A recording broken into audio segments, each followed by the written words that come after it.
Hello, this is the Stories Beside channel. I release videos every day for you. Subscribe and click the bell. Why are you getting so hot and bothered so early?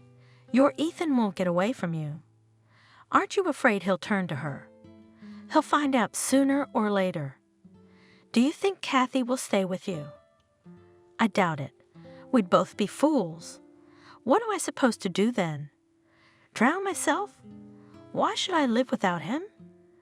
Wait, drown yourself. Daniel thought for a moment. There must be a way out. There is.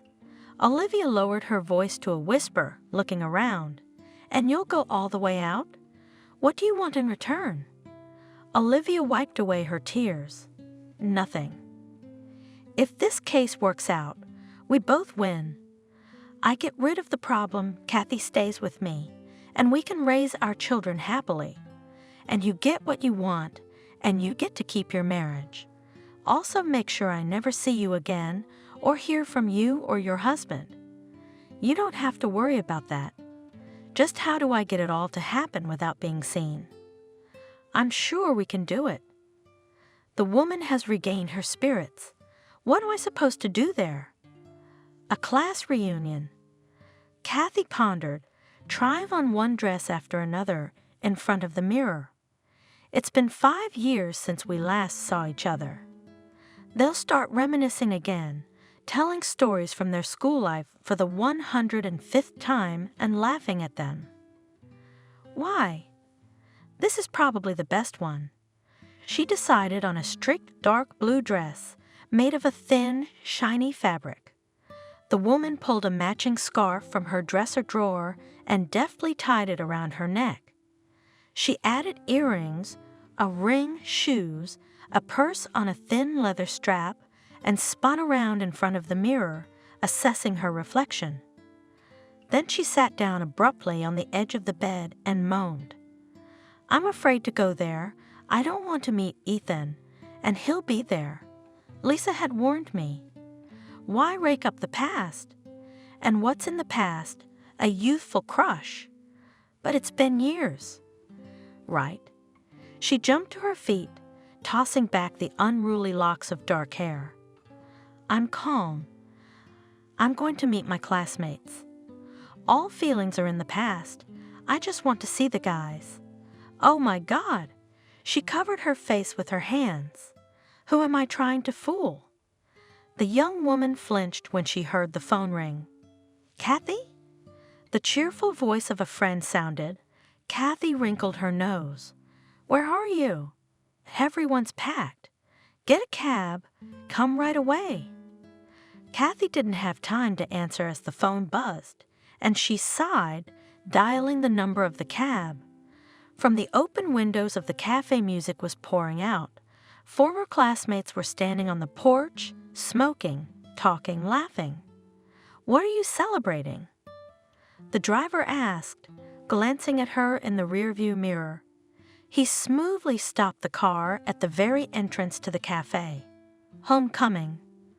Kathy sighed. Have a good time. The driver smiled and stepped on the gas. Kathy paused for a second, gathering her strength, and walked towards her classmates. She was very worried. Her heart was racing. What had he become? She thought of Ethan. How will he meet me? She was scared and frantic to see him. The cafe was stuffy. Lisa rushed over and dragged her to the tables. I've been saving a seat for you. Sit down and have a drink. Kathy warmly greeted her classmates, exchanged a few duty phrases, but her gaze involuntarily slid around the hall in search of the one who made her poor heart flutter. He's not here yet, joyfully informed her friend. Who? Kathy asked, blushing. Ethan, you're looking for him, aren't you? I'm not looking for anyone. I'm not looking for anyone. I'm not interested in him at all. At these words, Lisa laughed and shook her head. It's stuffy in here. Shall we go and get some air? She headed for the exit, followed by the others. They stood on the porch of the cafe, exchanging meaningless phrases. "Oh, girls," one of them was surprised. "Who is it that drove up in such an expensive car? I don't believe it." Kathy turned her head and saw a big black Jeep, which dashingly drove up and stood in the parking lot. "Holy cow," the other girl noticed. "It's Ethan himself." The girls were talking animatedly, and Kathy's heart raced when she saw a tall, broad-shouldered, handsome brunette in a light business suit and model shoes, smiling and spreading his arms wide, walking toward them. "A man can't be so handsome." Someone laughed. "A rich groom. Do you know if he is married?" asked the first beauty of their class. "When has having a wife ever stopped you?"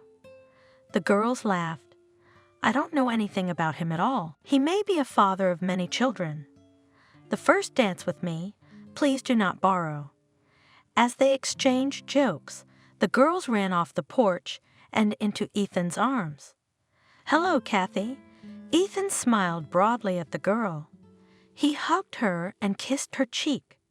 "Hello, Ethan." The girl trembled at his touch. Goosebumps ran down her body, and she blushed, embarrassed by his proximity. "Why are you so excited?" She scolded herself. It was just a kiss between former classmates and nothing more. But she realized that nothing had been forgotten. She was still attracted to him. "Girls," Ethan proclaimed cheerfully, looking around at everyone. "You're so beautiful, come on. I want to drink to you." The girls, laughing, followed the young man into the hall, each wanting to be closer to him. "Well, what are you doing like you're not alive?" Looked back at Kathy, friend. "Catch up. I'm coming. The girl sighed and went into the hall. The evening was a great success. The young people were having a lot of fun. Kathy's heart sank when her gaze happened to meet Ethan's. He talked to everyone evenly, not singling out anyone for attention. "What are you, like a taut string?" Her friend interrupted her. "Distracted, relax, drink champagne, smile. Everything is great. Let's go dancing. Stop sitting around the table." Lisa dragged Kathy into the circle as light music began to play. Kathy made an effort to put on a smile, and Ethan was right there. "Kathy, I don't recognize you." He shouted in her ear, the loud music making it hard to talk.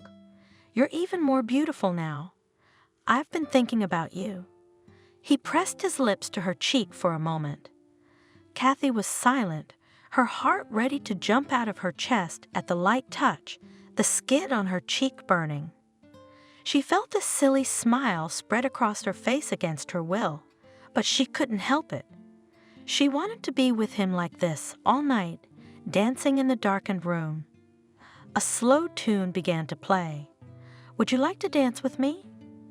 Taking her hand, Ethan asked. "No," Kathy breathed out, her legs shaking as she felt his hands on her waist. She felt his hands on her waist and winced when he leaned over and kissed her cheek or temple, or pressed her against him, or leaned away from her and stared at her in admiration. The girl didn't notice how jealously her classmates were watching them. "Ethan still has a crush on you." Playfully, Lisa remarked as Kathy returned to her table. "Don't make that up." The girl blushed. "It's just a dance." "Friends," announced the host of the party, "our evening has come to an end. I say goodbye to you and wish to meet in the same composition in the next 5 years. School years have passed imperceptibly, leaving an eternal trace in your memory. And no matter how much time passes, I hope you will remember each other. Goodbye." The guests slowly began to disperse. Someone, having said goodbye, left alone. Someone had already found a company to continue the evening elsewhere. Kathy shuddered as she heard Ethan's voice behind her. "Can I walk you out?" "Why?" She was surprised. "I don't live far away, And how would you do it? You can't drive when you're drunk. We'll walk. The car is parked at the cafe until morning. Nothing will happen to it. Shall we go to the embankment? I don't want to part with you. Don't say no. He took her hand, pressed it to his chest. When else can we be alone like this? All right. Kathy gave in. Her sixth sense was chiming in, warning her not to accept the invitation, but she didn't heed it. A long-standing crush drowned out all reason. Why do you need a backpack? Ethan pulled the backpack out of the car and slung it over one shoulder. I think we could use it.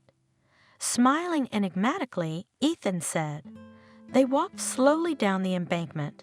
Even silent next to Ethan, Kathy felt good. Let's go down to the river, shall we? The young man suggested when they came to a staircase that led down to a narrow strip of beach. Remember when we could sit here until morning and make out? He gave her a hand, helping her down.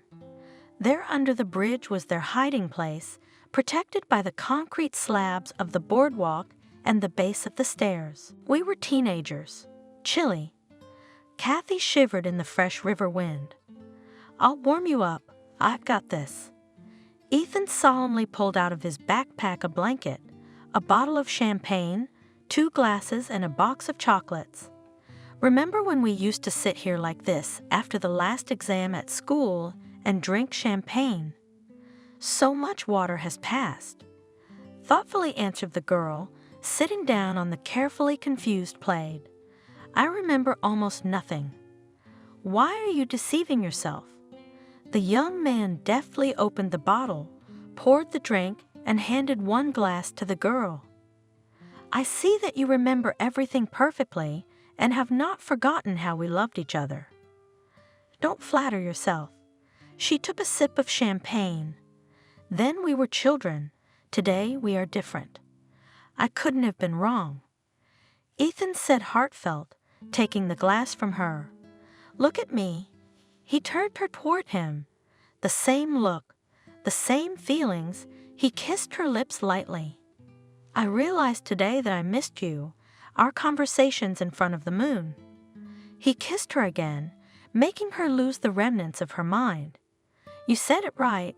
We are different. You are a woman. I am a man. We are attracted to each other. Why can't we give you pleasure? Ethan put his arms around her, laid her down on the plaid, and began to cover her face with hot kisses. Kathy hardly remembered how she had found herself unclothed in front of him, embarrassed by the intense, greedy gaze. I want you. He looked at her questioningly, as if asking permission. Yes, with one lip, the girl answered. They made love, and in between they drank champagne. Heated, tired, they lay side by side, open to the night sky, warm June air, and admired the awakening of a new day. I'm ready to spend my whole life with this man. Kathy dreamed, snuggled against Ethan's warm side. We'll have a big house and 3 wonderful children. He's so handsome. The girl rolled over onto her stomach and looked at the man affectionately. I love you. I still love you. You are the only man in my life. I am grateful to you for that. I didn't expect it, honestly. I thought you got married a long time ago. I've been faithful to you. I didn't meet someone who could help me forget about us, but things will be different now. That class reunion turned my life upside down. I realized I didn't need anyone else. I wish I could take it back, but I won't let you go anywhere else. You're mine. She pressed passionately against the man's naked body. Listen, Kathy. Releasing himself from her embrace, Ethan sat up. There's something I need to tell you. Tell me. The girl closed her eyes dreamily. I'm ready to listen to your voice from morning till night. Forgive me. I realize I've treated you like an asshole, but I'm married, and I'm about to have a child. A satisfied smile slowly slid off the girl's face. She didn't immediately realize what he had said. Married how? Well, married. I've been happily married for 5 years. I respect you very much and am grateful for tonight, but there will be no affair between us. Then why are you here? It's my fault, I admit it. Everything that happened between us is a mistake. I couldn't resist the temptation, the wine, the night, the beautiful woman, the memories of my youth. Anyone would, but that's it. Walk me home, asked Kathy, hurriedly getting dressed. She was disgusted with herself. Did you take offense? Ethan stood up, starting to get dressed as well. We're adults. We had a good time. Admit it, you had a good time with me. But it was a mistake. Muffled, Kathy replied. Her heart was torn apart.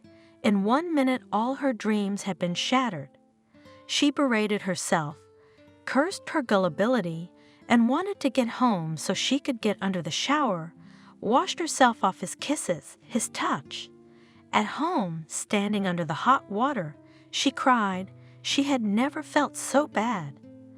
Kathy went to bed and couldn't sleep for a long time. How could he have done that to her? Daughter? Kathy heard. Come to dinner. I've cooked some fish, just the way you like it. You should eat well. You've been so pale lately. Kathy went into the kitchen, inhaled the smell of fried fish with pleasure, and suddenly clamped her hands over her mouth, only just managed to run to the toilet before she threw up. Then she stood in the bathroom for a long time, leaning over the sink, trying to cope with the spasms that came to her throat. Her hands, her legs were shaking, and her already pale face was waxy. Kathy, are you pregnant? Looking suspiciously at her daughter, Wendy asked. Yes, Mom. Hiding her eyes, the young woman admitted. That's good. Rejoiced the mother. Have you told Daniel yet? What's Daniel got to do with it? Kathy asked tiredly. It's not his baby. How could it be? Wendy stared at her in bewilderment. Who is it from? Really? It suddenly hit her. Did Ethan knock you up? You shameless girl. Did it all work out at your high school reunion? You cheated on a guy like that. Are you going to chase after Ethan like a dog again? Didn't he get on your nerves enough in high school? Even so, I love him and I don't want your Daniel. And he's ready to marry you. No, he's married. His wife's expecting a baby. I won't break up a family. I don't have the right to do that. And you keep quiet. Does he have the right to break up your life? Who'd want you with a baby? Have you thought about it? What will people say? You're stupid. You're in your 3rd decade, and you're still smart. Calm down, Mom. Kathy wrinkled her nose. I'll pick up the baby myself. Kathy. Wendy sat down beside her daughter and took her hand in her own. And you marry Daniel. Say it's his baby. It's not due yet. No one will know but us. Don't make it up. The woman snatched her hand out of her mother's grasp. I'm not going to start my family life with deceit. Daniel is not a fool. He will suspect a lie, because we have not been intimate. No. Mother spoke with determination. I won't leave it like this. He must answer for everything. Mom, don't you try to calm down. Your mom, unfortunately, cannot help. The blood clot has broken off, and this is instant death. We got there, but it was too late. Is that how it happens? In despair, looking at the nurse, asked Kathy, swallowing tears. She'd just been talking, laughing.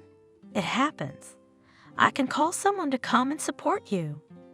You shouldn't be alone right now. Yeah, I'll make the call. With unresponsive fingers, she dialed Daniel's number. He arrived almost immediately. What happened? The man stepped aside to let the strangers who were carrying Wendy's body out of the driveway. Yes, the woman was dead. One of them answered, Daniel. Kathy rushed towards him. Mommy's gone. She snuggled into his shoulder and sobbed. "Will you stay with her?"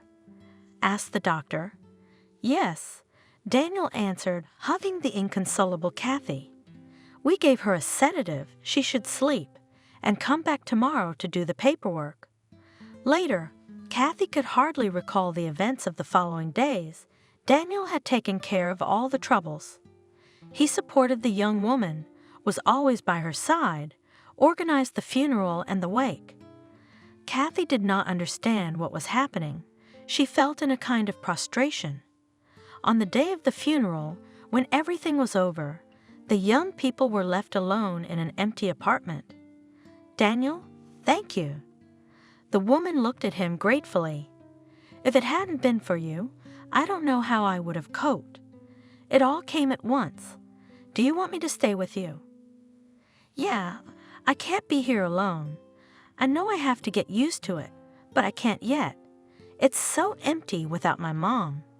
Tears came to her eyes, and she looked at the picture of Windus with the black stripe on the frame, but Daniel pulled her to him, hugged her. "Don't cry. I'm with you. I'm here for you." They stayed like that all night, hugging each other, falling asleep and unnoticed. "Let's go for a walk?" Daniel suggested at breakfast. "You need a little distraction." "I don't want to." Picking at her plate with her fork, Kathy replied, "I don't want to see anyone right now." The man looked at her affectionately. "That's what happens when people leave. We're all guests on this earth. We all have to go sometime. Wendy's gone, but we're still alive. Who's going to feel better if you sit alone all day? Do you want to get sick? Mom wouldn't praise you for that. Come on, pull yourself together. You don't understand." Kathy said in despair. "We'd had a fight with her. I yelled at her, and then she got sick. It's my fault she's dead. Our quarrel triggered the seizure." "Don't talk nonsense." Daniel frowned. "You read the report? The clot broke off. It could have broken off earlier, it could have broken off later, but it would have happened anyway. There's no way to control it. What's the point of blaming yourself for something that's not your fault? You're so good." Kathy looked at him gratefully. Daniel had surrounded Kathy with such care and attention that she felt involuntarily attracted to him. "Kathy." One evening the man confessed, "Do you know how much I love you? My love is enough for the two of us. You're alone and I'm alone, marry me." "Daniel, I'm very good to you." The woman raised her eyes to him. "And of course I'm ready to marry you, but before I do, I want to confess something." She was silent for a moment, gathering the strength to make her confession. The man looked at her with a smile. "Daniel, I'm pregnant." "What?" He tensed. Kathy could see his cheekbones set. "Who's the lucky guy?" "That's Ethan, my classmate. I could hide the pregnancy from you, but that wouldn't be fair. You've done so much for me these past few days, I just can't keep quiet. If you leave, I'll understand. I love you too much." After a long silence, Daniel spoke. "That's why I'll take your child as my own. I'll never reproach you with a word or a look, I swear. I just want to be with you always, but I have a favor to ask. Don't ever tell anyone it's not my baby. Promise?" "I promise." "Daniel, I don't know how I deserve this kind of love. Thank you for being there for me. I couldn't have done it without your support. So much has happened, so many changes in my life. I've lost my way. I really need you." Kathy said, and she believed her words to be true. "So you'll marry me?" "I think we're in too much of a hurry. Mama's just been buried. What kind of wedding can we have? We'll get married in a year." Daniel said sensibly, "In the meantime, we can have a quiet marriage. You don't want the baby to be born fatherless, do you?" The last argument finally dispelled Kathy's doubts, and she agreed. A couple months later, they were husband and wife. The woman's pregnancy had been difficult, and she hadn't left the hospital in months. During the night, Kathy woke up to a sudden twisting in her stomach. The sharp pain made her cry out. "What happened?" Daniel asked sleepily, waking up immediately. He turned on the light and saw his wife's pale face contorted with pain. "Has it started?" "Yes." Barely catching her breath, Kathy replied. "Hang on, I'll call an ambulance. And you breathe, breathe." He quickly dialed a phone number and called the medical team. "Can I help you get dressed?" "I don't feel well," the woman complained. "Don't be afraid, my dear. Everything is under control. We'll take you to the hospital, and the doctors will help you there." Daniel quickly dressed himself, collected his wife, and put out the bag he had already prepared for the hospital. When he heard the doorbell ring, he rushed to open it. "Where is the woman in labor?" Entering, the doctor asked businesslike, "Something you pale. Can you walk?" "I'll try." Daniel helped his wife up. "Ouch!" Kathy cried out, writhing in pain and clutching her stomach. "Stretcher!" shouted the doctor. A stretcher appeared, and the woman was laid down and carried into the car. "Doctor?" asked a worried Daniel. "Is she going to be all right?" "Don't worry, Daddy. She'll be fine." The car drove off, and Daniel went to the hospital after it. "Where's my wife?" he asked the girl nurse in the emergency room. They took her to the delivery room. "You're going home.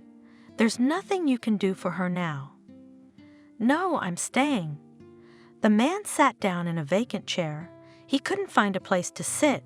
He stood up, paced the hallway, trying to pull himself together. "Are you Kathy's husband?" The doctor came out of the door. "Yes," rushed over to him, a worried man. "Your wife's unconscious right now, and the labor's severe. You must authorize a C-section. Unfortunately, she can't. I don't want to live without my boy. Where is he? I want to see him." She sat up abruptly in bed and looked at her husband with distraught eyes. "Let me hold him in my arms." "Calm down." Daniel looked at her anxiously. "You're not yourself right now. I buried our child. You don't understand." The woman clutched at his arm. "I want to see him. Let's go to the cemetery and open the grave. I'll only look at him with one eye. I want to memorize his face at least. Please, please." Tears were streaming from her eyes. Her lips trembled. She was shivering. "Nurse." Daniel ran out into the hallway. My wife was hysterical. A nurse came running, followed by the doctor. Sobbing Kathy, they put her in bed, gave her an injection. She burst out, screaming, begging for the baby, her head throbbing on the pillow. After a while, the woman fell silent, sobbing pitifully, and then fell into a troubled sleep. "You go home," Daniel, the doctor, advised. "She'll sleep until morning. You'll have a hard time with her at first. It's all right, I'll manage. It's a good thing she hasn't seen the baby. She'll forget sooner." But the doctor was wrong. Kathy didn't want to forget her baby. When she was discharged from the hospital 2 days later, the first thing she did was tell her husband to take her to the cemetery. There she fell on a small grave, wrapped her arms around it, and sobbed bitterly. "Olivia, I'm home." Ethan threw the suitcase at the threshold and went into the living room. "Where are you, darling?" "I'm back. I was so afraid I wouldn't make it back from my business trip in time for your delivery." "Here's our daddy back." Smiling Olivia came out of the room with the baby in her arms. The woman's eyes shone with happiness. "How? Already? Why didn't you tell me you were going to have a baby?" He frowned. "I would have come right away. I wanted to be there for the birth." "Sorry, our son didn't want to wait for you to come back. Won't you give me a kiss, darling? Don't you want to see our baby?" She handed the baby to his father. "How tiny he is." the man said, taking his son in his arms. He looked at the boy with fondness and tenderness, then kissed his wife. "Thank you, my love, but next time I'll never leave you alone before the birth." Ethan leaned over his son. He was so preoccupied with him that he didn't notice the shadow running across Olivia's face. "Why so sad, friend?" Lisa sat down across from Kathy at the cafe table. "What's wrong with you? Why are there tears in your eyes? Are you moping? I've been saying for ages, stop killing yourself over your firstborn for another. It's been a long time, and you still can't calm down. I wouldn't wait too long if I were you. Aren't you afraid your husband will leave you? He's such a good-looking man. He'll be hitched to some pretty girl before you know it. Did you go to the hospital?" "That's what I wanted to tell you. The doctors say I won't be able to have any more children." The woman said sadly, "The labor was hard, then complications, and that's it. I can't get pregnant again." "Is that the final verdict?" "Yes, I've had every cell examined, but the result is the same. I'm infertile." "Why, Daniel? Does he know?" "No, I don't dare tell him. I'm afraid to imagine his reaction. Do you think he'll leave you?" "I don't know. I don't care. I don't think I love him. After I lost the baby, he and I became like strangers. I don't see him much. He's got his own business. He's at work all day. I'm alone. Why do you live with him if you don't love him? It's a real hard labor. If I were you, I'd have gotten a divorce or a lover long ago." Lisa winked at her friend. "What are you talking about?" Kathy waved her away. "I couldn't even think of such a thing. I'm grateful to him for being there for me in my time of need. He's been there for me. He's been there for me. He's so good. He's easy and simple. He does everything for me. You can't get very far on gratitude. Are you really going to spend the rest of your life feeling indebted to him? Doesn't he know you don't love him? Aren't you afraid he'll find someone else to replace you? Look at what you've become like. You've completely neglected yourself, walking around like a shadow. Your husband's a businessman, and you're not groomed, wearing dark clothes. I can't remember the last time you smiled.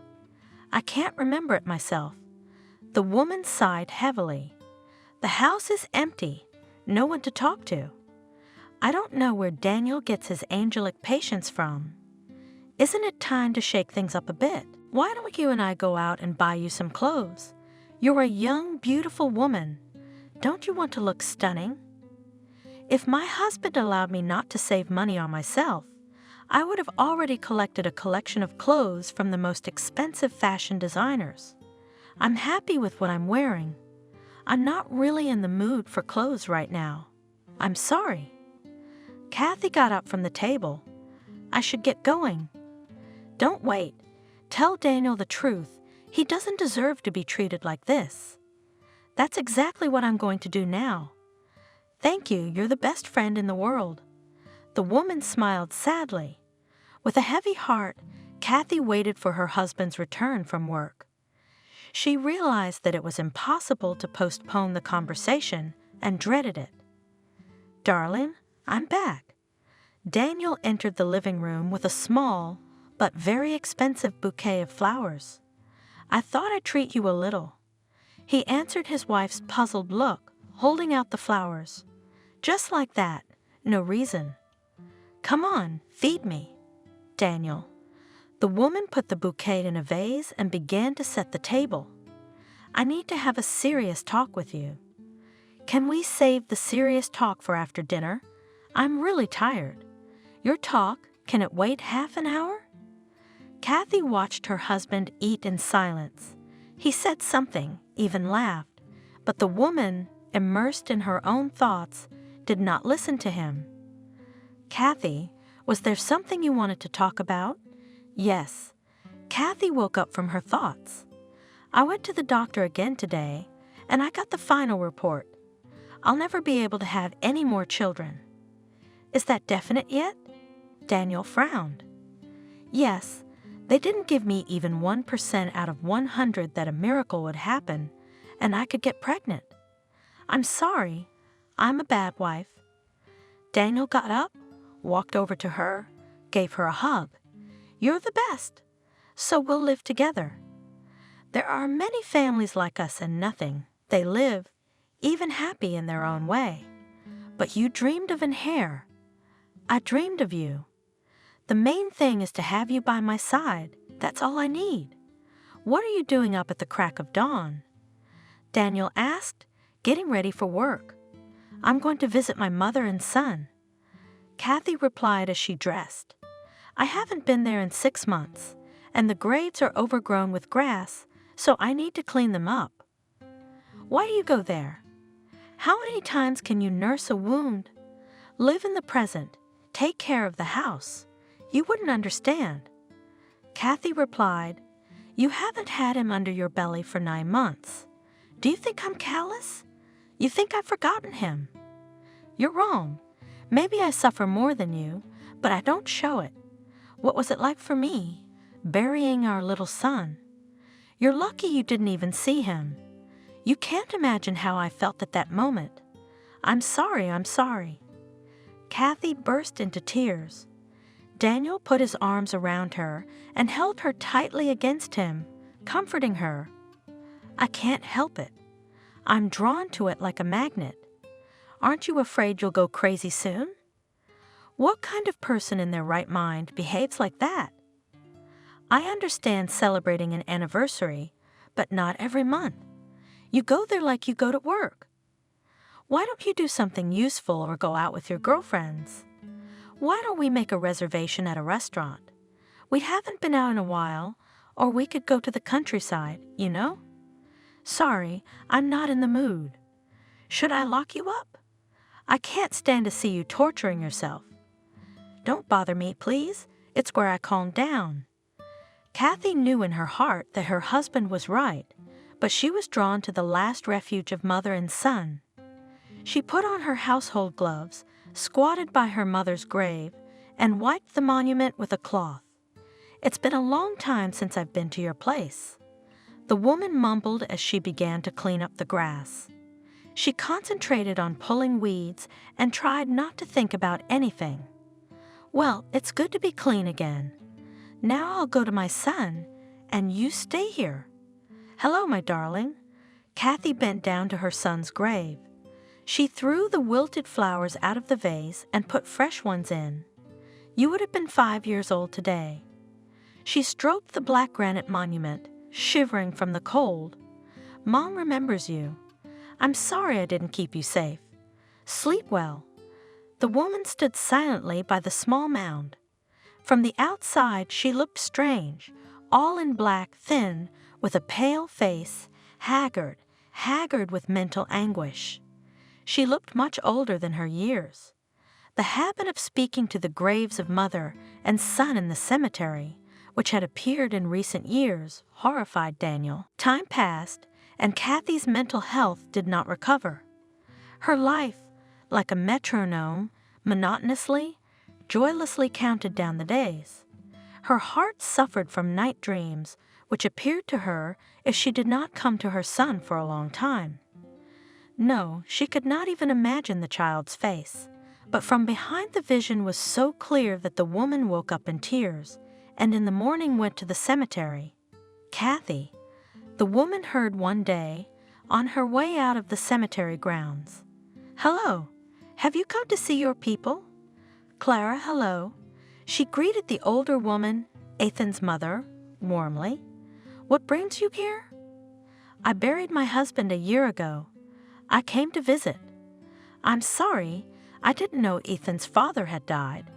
I'm sorry for your loss. Thank you. If it wasn't for my grandson, I don't know how I'd have gotten through all this. Olivia had a boy? Yeah, he's your age. You had a baby with her at the same time. Yes. I didn't know. Look what a nice little boy we have growing up.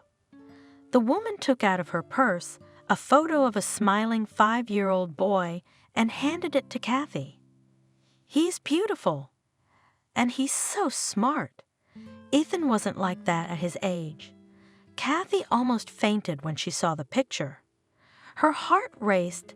There was something painfully familiar in the boy's features. Tears came to her eyes.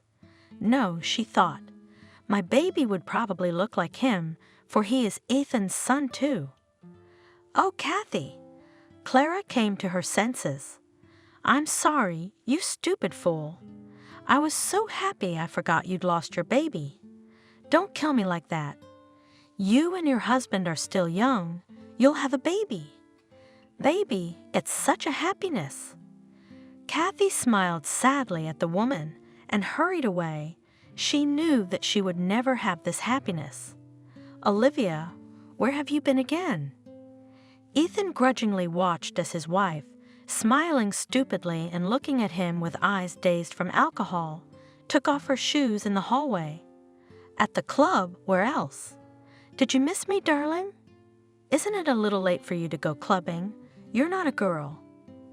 Aren't you ashamed to insinuate my age? By the way, I'm still young. What's your problem anyway? I came home a little drunk, so what? I'm not a nursing mom. It's the middle of the night and you're out somewhere. The baby wouldn't go to bed without you. What's wrong? You can't put your own son to bed. Are you used to your wife always being home? And I wanted a party, I have the right. Couldn't you do without me for one night? You're a mother, didn't your heart pound? Didn't you worry about your son? And you're a father. Olivia parried. She came close to her husband and kissed him. He smelled the scent of expensive men's cologne and wine. The boy needs a father more than a mother. By the way, I didn't say that. I gave him to you. I raised him for 5 years. Now it's your turn. Why are you picking on me? She pouted her lips in resentment. Can't I have at least one night a year to relax the way I want to? I'm sick of diapers, cradles, baby tears. But that doesn't mean you have to come home at midnight. Well, I'm sorry. I wasn't looking at my watch. It was so much fun out there. The time flew by. Me and the girls had a lot of fun. You've changed a lot lately. What's going on? Nothing's going on, she shrugged. We were on vacation with some friends. Do you know how tired I am of sitting at home? The same thing every day. I want to change. I miss it so much. Okay, take your clothes off. I don't want my son to see you like this. At least let me know if you're going to be late. I'm worried. Okay, I'm going to bed. She waved her hand and disappeared into the bedroom. I don't think you love our son. Ethan reprimanded her as she lay in bed. You were doing something with the little one, but now you don't pay any attention to him, and he's bored. Don't make it up. In a sleepy voice, Olivia assured him. Just because I don't coddle him doesn't mean I don't love him. He needs a stern man's upbringing. I can see he's bothering you. What has he ever done to you? You never kiss him. You never caress him.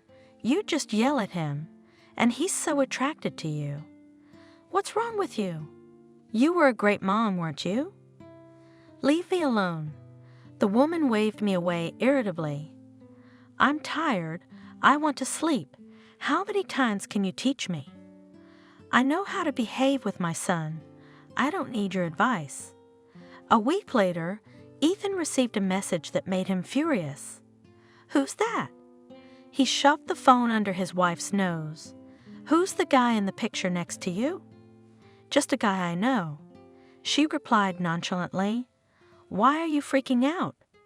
Why are you freaking out? I find out that my wife is cheating on me, and you pretend that nothing happened. What do you think? A light flirtation. No binding relationship. I thought I'd diversify our relationship a little bit. Are you crazy? What's wrong with you? I go out of my way to provide for you and Hunter, and you're in bed with another man. Aren't you ashamed in front of your son? What's wrong with me? You're one to talk. Olivia snorted contemptuously. Have you forgotten how you slept with your Kathy? I was pregnant then. Forget? I'll remind you. What, you don't like it? Feel how much it hurt. Did you think I wouldn't find out? You. Ethan turned pale. From where? Some kind people found her. Her mother called me and told me that you got Kathy pregnant too. And now you're claiming me. Fuck you. She's locked herself in the bedroom. Olivia, it was one time. On homecoming day. I was drunk. I don't remember how it happened. I've forgotten all about it. But I remember everything, shouted the woman. I'll never forget. You cheated on me. You didn't even have the courage to admit it. Confessed to nothing. Ethan said in despair. That night meant nothing to me. You mean you had no feelings for her? Are you an animal? Just looking for someone to sleep with? God, you can't understand. I had nothing with her. Just that night. I only had one night with this guy. What? Did I hurt your feelings? Oh yeah, you know, hurt a man's ego. Why are you taking revenge on me now, after all these years? Isn't it a little late? It's fine. You can humiliate me, curse me, but what about my son? Why are you punishing him with indifference? Or are you taking revenge for being mine? Don't twist things around. He has nothing to do with it. Lying in bed, Olivia thought back to the day she found out about her husband's infidelity. Why are you telling me all this? Ethan couldn't cheat on me. He loves me. But the conversation was interrupted by a short beep. I don't believe it. I don't believe it. He's not like that. We're about to have a baby. A sharp pain in her lower abdomen made the woman bend.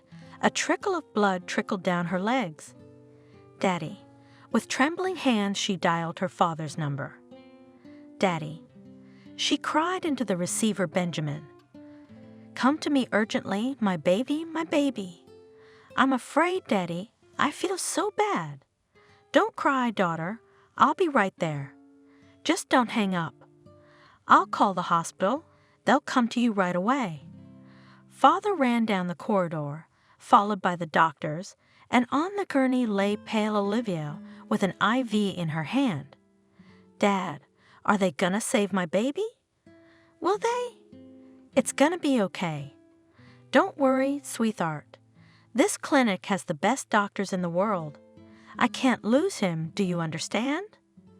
I need him, this baby. You won't lose him, Benjamin assured me. No miracle happened, and the doctor's verdict was still in my ears. Olivia, girl, there was nothing we could do. We had to terminate the pregnancy. You were in danger.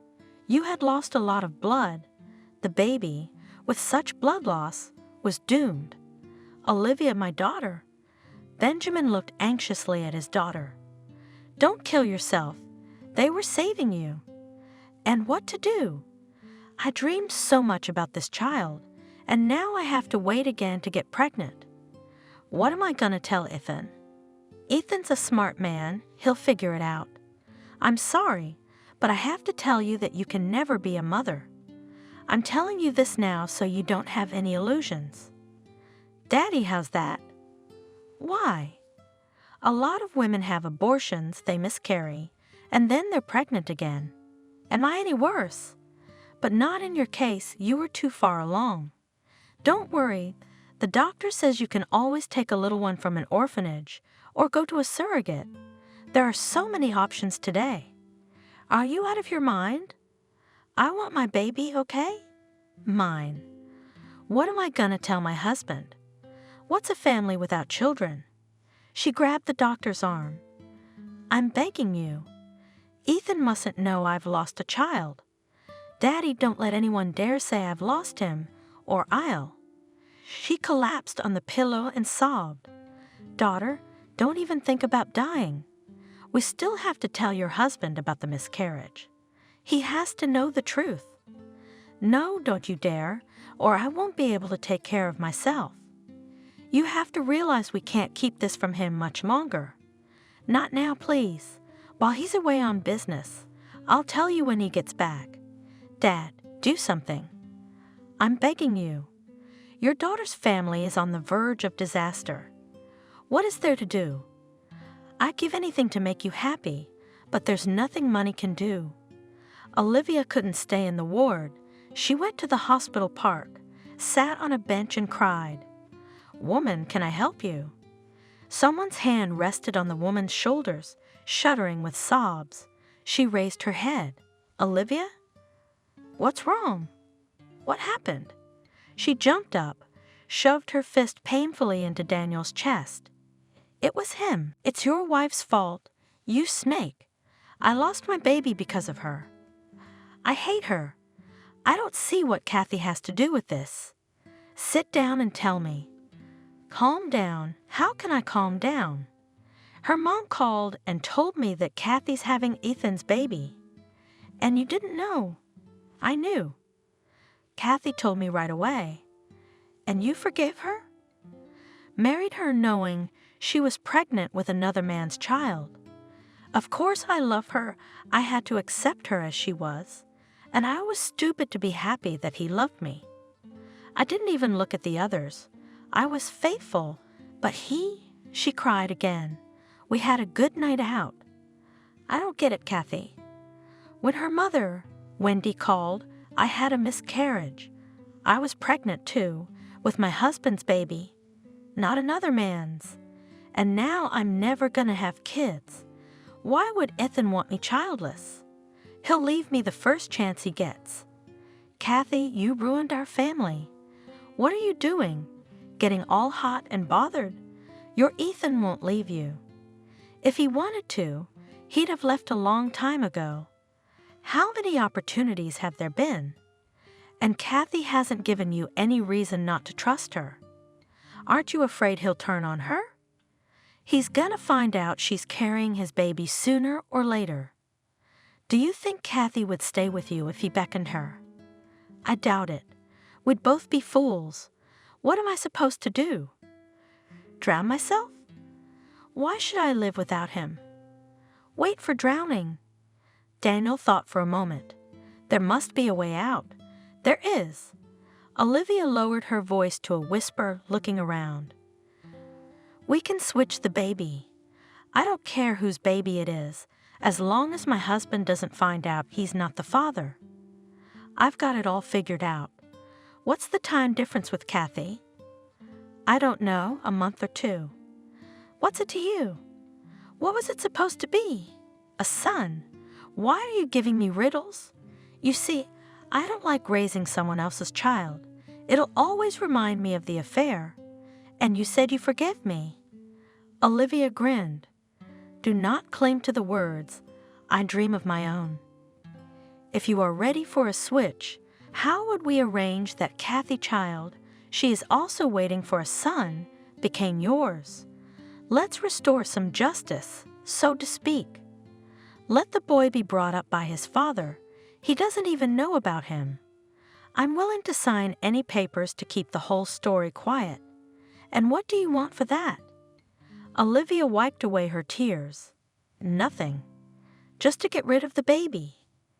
If it works out, everybody wins. You get the baby and I get rid of him without blood and tears. The father gets his son. Only your wife will lose. Olivia grinned evilly. Serves her right. Don't hang on other men's husbands. She took my son, and I'll take her. In a year's time, she'll get pregnant again and have my child, and everyone will be happy. And make sure I never see or hear from you or your husband again. And in fact, let's pretend we don't know each other. You don't have to worry about that. The only thing is, how do we do this discreetly? We'll need a doctor's help, but I don't think any of them would agree to a forgery. Don't worry. The woman's got her spirits back up. The doctor I had my baby with is a friend of my father's.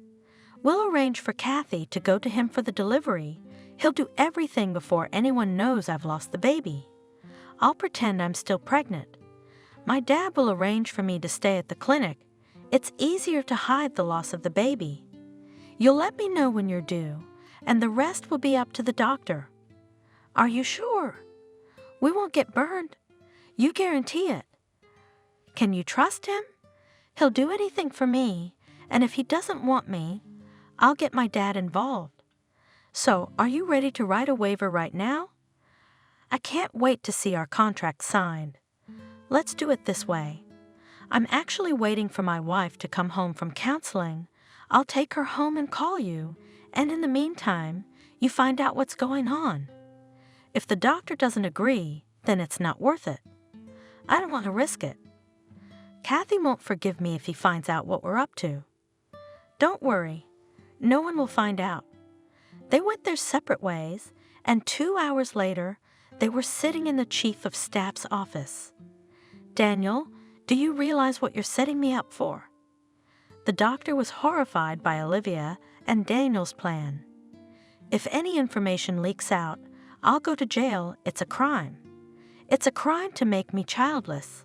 The woman said, "It's okay. We'll grow up. He'll be no worse than anyone else. He will not go to a foreign family, but to his own father." Don't you feel sorry for Kathy? She's been dying to lose a child for a while. Think of what she's going through. Was she sorry when she was screwing my husband? I guess she didn't realize she was hurting me. It's okay. Let her feel what it's like to lose a child. Do you have any idea what would happen if the forgery came out? We'd all go to jail. If you don't tell us, no one will ever hear from us. Daniel, are you sure you're ready to give up your unborn child? You bet I am. I don't want a living reminder of my wife's infidelity. I dream of my hair, and I'm determined. Don't you feel sorry for your wife? She'll cry, she'll cry, she'll stop crying. I'll do my best to make Kathy forget about the child as soon as possible. Think about it. You're saving 2 families from destruction. Yeah, but at what cost? Taking a mother's son away from her? That's inhumane. I don't know. I'm not ready to take that step. It will be your fault if Ethan leaves me. Olivia screamed hysterically, and he'll leave me when he finds out I can't bear him in hair. For my father's sake, for the sake of your friendship, help me. I want to be happy too. Does Benjamin know what you're up to? Naturally, and he supports me in everything I do. His daughter's happiness is more important to him than anything else in the world. Mind you, your risks will be generously paid for. All right, the doctor has given up. But swear you won't back down at the last minute and keep it a secret. I don't want to lose my job. You don't have to worry about that. We both have a vested interest in silence. Where are we going to get proof that the baby died? I'll take care of the death certificate, but you'll have to bury the baby in the cemetery. I'll take care of that. Daniel looked seriously at Olivia. An inconsolable mother should be able to say goodbye to her son. Everything should look natural. I can't imagine what Kathy will do to you if she finds out the truth. The doctor said thoughtfully, "You are a frightful man. She will not find out the truth. I protect the interests of my family. Shall we make a deal?" Daniel extended his hand to the doctor, who shook it. Olivia was satisfied, smiling triumphantly. "Here it is. Pay back for the sin I committed 5 years ago. They say God sees who offends whom, and what a dear price I will have to pay for my deception." The woman thought when she heard the diagnosis. "Olivia, I'm being completely honest with you. Uterine cancer is a scary and insidious disease. Unfortunately, surgery is not an option. Treatment must begin immediately. Is 2 days enough to take care of everything? After that, there will be a long and difficult path of treatment and rehabilitation. You'll be in the hospital for a long time. I'll be fine." On stiff legs, the woman left the office and sat down on a chair in the corridor. Fear squeezed her heart with a merciless hand. It became difficult to breathe, and tears flowed and flowed from her eyes. "A woman?" asked on the way a nurse who ran past. "Do you need any help?" "No, thank you. No one can help me now," she thought. She got up and walked to the exit, dialing a number on the way. "Kathy?" she asked in a shaky voice. "It's Olivia. We need to talk. It's urgent. When can we meet? What do we have to talk to you about?" Kathy was surprised. "I have a confession to make about you and Ethan. Come on tonight after work. Although I don't see what Ethan and I have to do with each other. It's been a while. Don't say no. It's a matter of life and death. I'll call you and tell you where I'll be waiting. There's no forgiveness for me. I must confess what I've done," Olivia said on the way home. "If I'm going to die, I want to get the stone off my soul. Did I think then that the boomerang of fate would catch up with me and I would be so cruelly punished? But how will I tell her that I stole her son? How will I explain that I colluded with her husband?" The woman fumbled around the apartment, not knowing what to hold on to. "No, I can't tell her. I'm afraid to see the hate in her eyes, to hear her curse at me. She won't forgive me anyway, and I don't need her forgiveness. The main thing is to get the boy back to his real mother. What do I do? There must be a way out. Stop!" She stopped abruptly. "I'll write a letter. That's right. I'll write a letter now and give it to her when I see her. I'll ask her to open it when I go to the hospital. That's right, not before. Just a page of handwriting." Olivia grinned bitterly, half an hour later, rereading the letter. "And therein lies my sin and Kathy's happiness. Now I must call Daniel. I will explain everything to him. He'll understand that I can't do otherwise." "Olivia?" Daniel was surprised to hear from her, as they hadn't seen each other since that memorable day. "Did something happen? Didn't we agree to keep our acquaintance private?" "Daniel, I can't keep quiet anymore. I've decided to tell Kathy." "Wait, what do you mean you've decided to tell her?" "We swore we'd keep it quiet." "I'm sorry, circumstances have changed." "What circumstances?" Daniel was furious. "Have you forgotten how I saved you from the loony bin? And now you've decided to dump me? You promised me that Ethan or his little brat would never show up on my horizon again. Everything was fine, and now what? I'm gravely ill. I may not have much time left in this world. I don't want to leave with the guilt of your wife. If you've decided to destroy your family, I won't talk you out of it. But leave us alone. Leave me out of this. I'm not going to repent. You can't stop me. I've written a letter to Kathy and arranged to meet her today. I can't keep the secret any longer. I feel my illness, payback for the crime. Olivia, what are we doing on the phone?" Daniel was on edge. He wanted to strangle Olivia, but he decided to try to talk her down. "Why don't we meet like good old friends? We'll sit in a cafe. I'll buy you a coffee and we'll talk about it. I know you're not yourself right now. We'll think together how to resolve our situation with dignity, so no one gets hurt. Tell me where to meet you. You can't talk me out of this," Olivia said, getting into Daniel's car when he picked her up at her house an hour later. "I've thought it over. Don't you think we should make decisions like this together? Aren't you afraid you'll suffer the same fate? I'm sure the illness is punishment for a mistake I made. Tell me the heavens are angry with you. Don't be ridiculous. Are you really going to tell my wife everything as it is? Your wife and my husband?" "Yes, that's exactly what I'm going to do. I can't tell her to her face. I wrote a letter." "Is the letter with you?" "With me. You wouldn't believe it, but I felt so much better. I've only just realized what you and I have done. How could I ever think of taking a baby away from its mother? And you, what have you done with your wife's life? I saw her at the cemetery the other day, more beautiful in her coffin. None of your business. Give me the letter, I'll see what you wrote. The truth. Everything as it was. I don't believe you'd do that. Is he bluffing? What do you want? Money, how much? I have a good business, I can share it. How much is your silence worth today?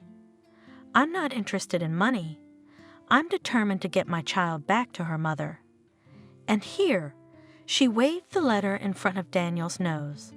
A confession. Give it to me now. He tried to grab the envelope. I won't. And anyway, where are we going? Out of town. You don't want anyone to see us together, remember? We don't know you. Watch the road. Slow down. What's wrong?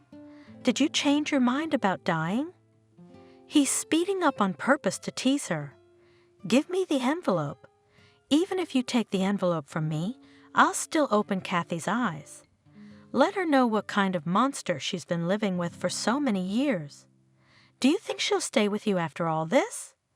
One phone call, one letter, and the myth of a happy family life will fall apart. Oh, you little bitch, are you blackmailing me? Daniel only took his eyes off the road for a moment to snatch the letter from Olivia's hands, but it was his fatal mistake. Hey, the woman screamed, instinctively covering her head with her hands. At breakneck speed, the car flew into the oncoming lane. Daniel tried to turn the steering wheel. The side wheels caught the edge of the asphalt. Gravel burst out from under them. The car was thrown up. A split second later, the car collapsed to the ground. The wheels were still spinning frantically, humming. Get an ambulance, police, firemen. Immediately a crowd gathered. People tried to pull the injured out of the car lying on the roof. But Olivia and Daniel did not see or hear it. Their bloody bodies were lying on the roadside, waiting for the police to arrive. The terrible accident had happened just a few minutes ago on a country highway. Kathy leaned back tiredly in her chair and almost dozed off, listening to scraps of phrases from the news.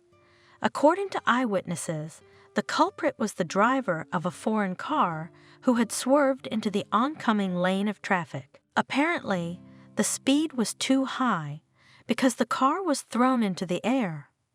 According to preliminary data, there were 2 people in the foreign car, a man and a woman. Both are dead. Their identities are being established. Suddenly, the phone rang. Hello. Shaking off her drowsiness, the woman spoke. Kathy, you need to come over for identification right away. I'm sorry, but according to our information, your husband was killed in a traffic accident.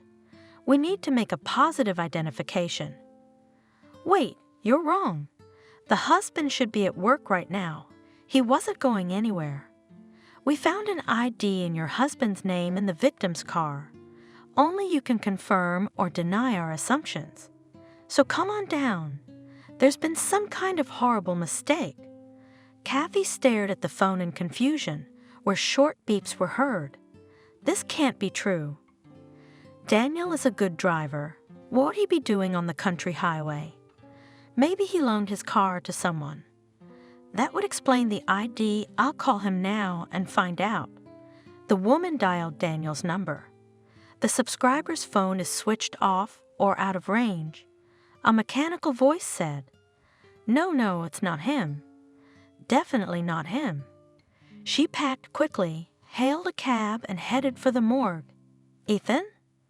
Kathy was surprised to see her former classmate at the entrance to the dingy gray building. What are you doing here? Probably the same as you. I'm here for the lineup. My wife, she was in your husband's car. How? Do they know each other? I didn't know. Neither did I. Maybe it was an accident. Come on, they're waiting for us. Kathy opened the door with determination. Come in. A stern-looking pathologist was watching the lineup closely. Are you ready? I'm ready. She still couldn't believe that under the white sheet with the license plate on his leg lay her husband, but it was too late to back down. "Daniel," she whispered, seeing her husband's pale face. The woman swayed. Ethan supported her under her arm. "Now you." The man turned to Ethan and pulled back the sheet. "Yes." In a husky voice he said, "This is my wife Olivia. Come with me. I'll give you the dead men's belongings." Both were given small boxes. The man and the woman went outside. "Kathy, are you going home?" "Yes, although, to be honest, I don't want to go back, and the house is huge, and now without Daniel, it's empty. We dreamed of having a big family, but it didn't work out." "Kathy," Ethan stopped. "It's good to see you. I'm sorry we met under such sad circumstances. It was good to see you, too. How long has it been since we've seen each other?" 5 years? "Yes, 5 years." The woman opened the car door. "I'm sorry. I have to go. I should go, too. My son's waiting for me at home. I have to tell him somehow that my mom's gone. You're lucky you have a son, and I have a son." Kathy hurriedly got in her car and drove off. "Kathy?" She stood by the fresh mound of flowers and stared at her husband's portrait, unconcerned. "If you need anything, call me. Don't be shy. Shake her hand, Daniel's friends." "Thank you." Like a robot, the woman responded to condolences. "How young?" The acquaintances shook their heads sympathetically. His business was so strong, so promising, but it just rose and burned down at its peak. Business partners were saddened. Heaven takes the best, and your husband, Kathy, was a reliable man. She longed to be left alone to think in silence about her life. Unnoticeably in the troubles of organizing the funeral, wake, registration of documents, 40 days passed.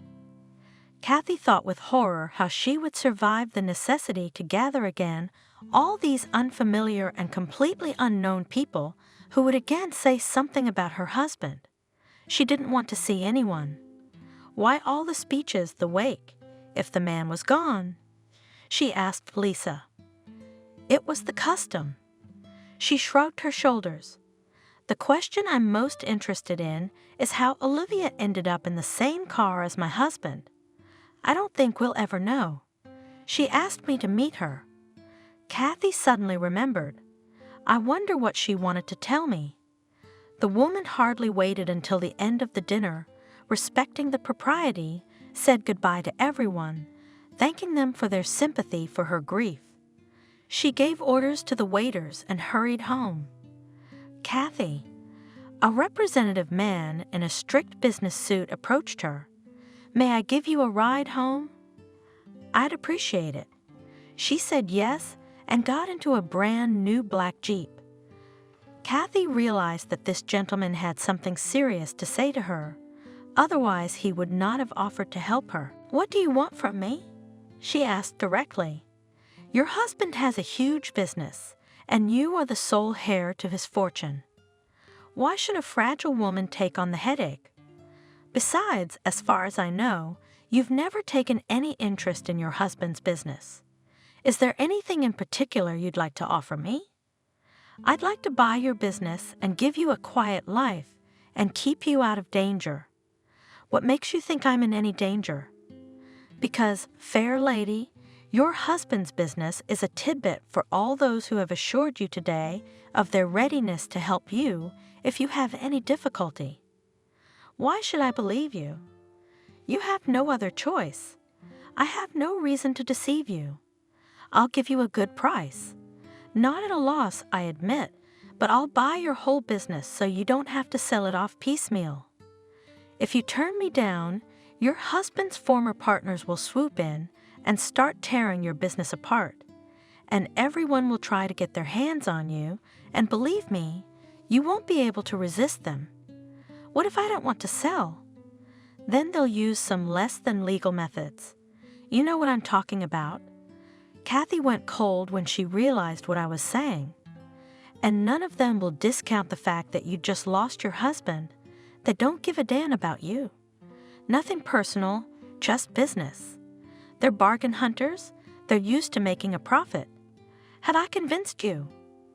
I can expect to be able to buy your husband's business in 6 months when you inherit it. To be honest, I decided to sell everything at once. Kathy said, looking out the car window. Raindrops slowly dripped down the window.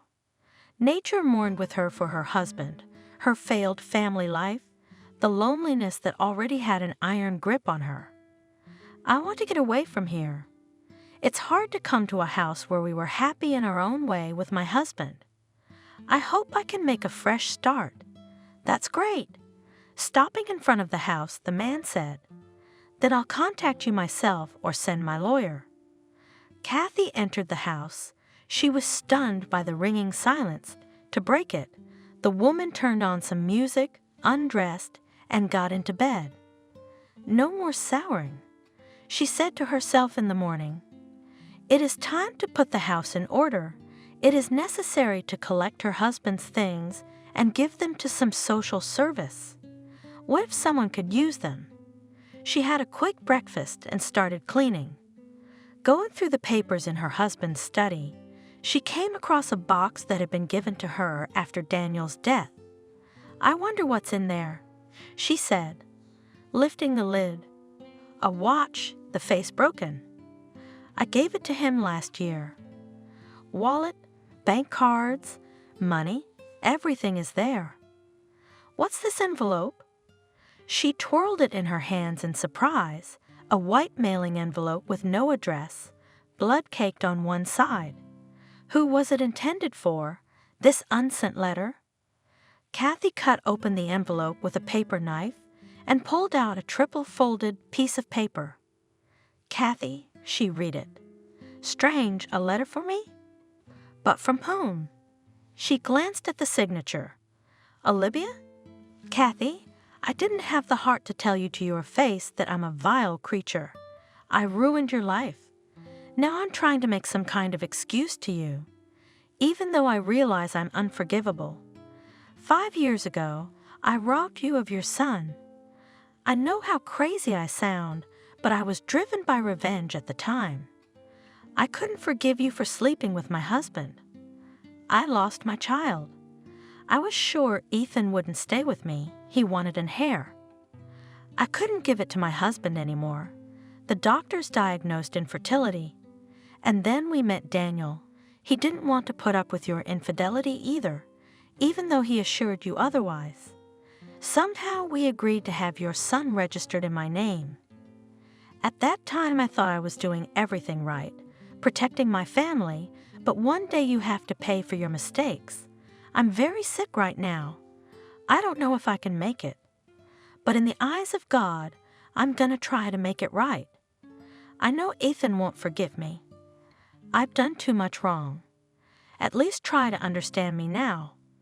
I've been a good mother, but I haven't been able to forget who son Hunter really is. He's yours and Ethan's. Forgive me if you can, and try to be happy. I sincerely wish it for you. Olivia. Hunter. My boy's name is Hunter? Kathy rushed like crazy to get dressed. I'm going to see him at once. I don't know how that's possible.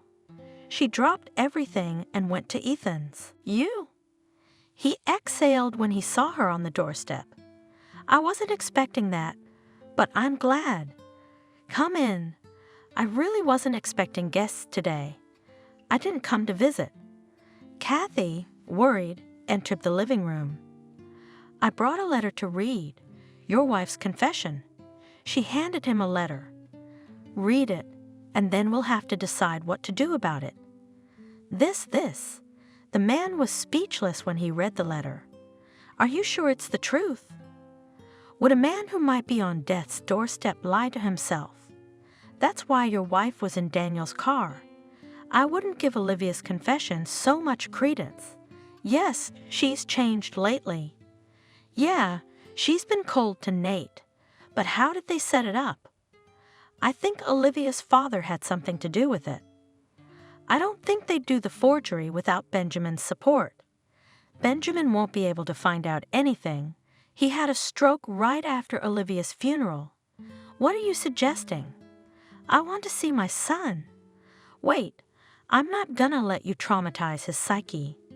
He just lost his mother, and you show up. In fact, I need proof that you're his mother. A letter written by Olivia in some obscure state of mind is not proof. You want me to take a DNA test? I'll do it. Immediately. I have nothing to hide. I want to prove that Hunter is my son. They immediately went to the clinic, took the tests. Kathy couldn't bear to wait for the results. A few days later, they met again. Kathy, I congratulate you. The probability that you are Hunter's mother is over 99%. Ethan stood there like a thunderstruck man. Kathy broke into a smile. I knew it. I felt it was my boy. You can't fool a mother's heart. I felt him the day your mother showed me his picture. I recognized my features in him, but it seemed wild to me then. They left the clinic together. Shall we go to the cafe? Ethan suggested. We have a lot to talk about. What are we going to do? I want to raise my son. It'll be hard for you to handle him. You're a man. I want to feel like a real mother. You can't deny me that. I hope we can work this out between us without lawyers. I have to think this through. I have to do the paperwork. What's to think about? I just want to see my son. You can't deny me that, can you? No, not today. My head's still a mess myself. I have to talk to him, explain it to him somehow. Here's what we'll do. Tomorrow we'll meet at my house. You'll talk to him. You don't know if he'll be able to take you in. All right. Kathy agreed, though she wanted to hug her son with all her heart, but she realized Ethan's reasoning was correct. I'm sure Hunter will accept me, not right away, of course, but at least I'll be near him.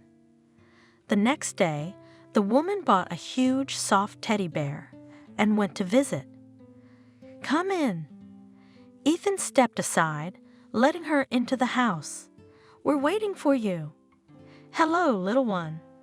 Kathy looked at the exact replica of Ethan. Curls of hair just like hers were neatly combed. The boy eyed his unfamiliar aunt warily. She held out the bear to him and smiled broadly. The little boy smiled back and accepted the toy. Kathy did not make an attempt to hug him, afraid to scare him. She decided not to rush things. You're doing great. Ethan praised her. I was afraid that you wouldn't stand up to him and rush to hug him.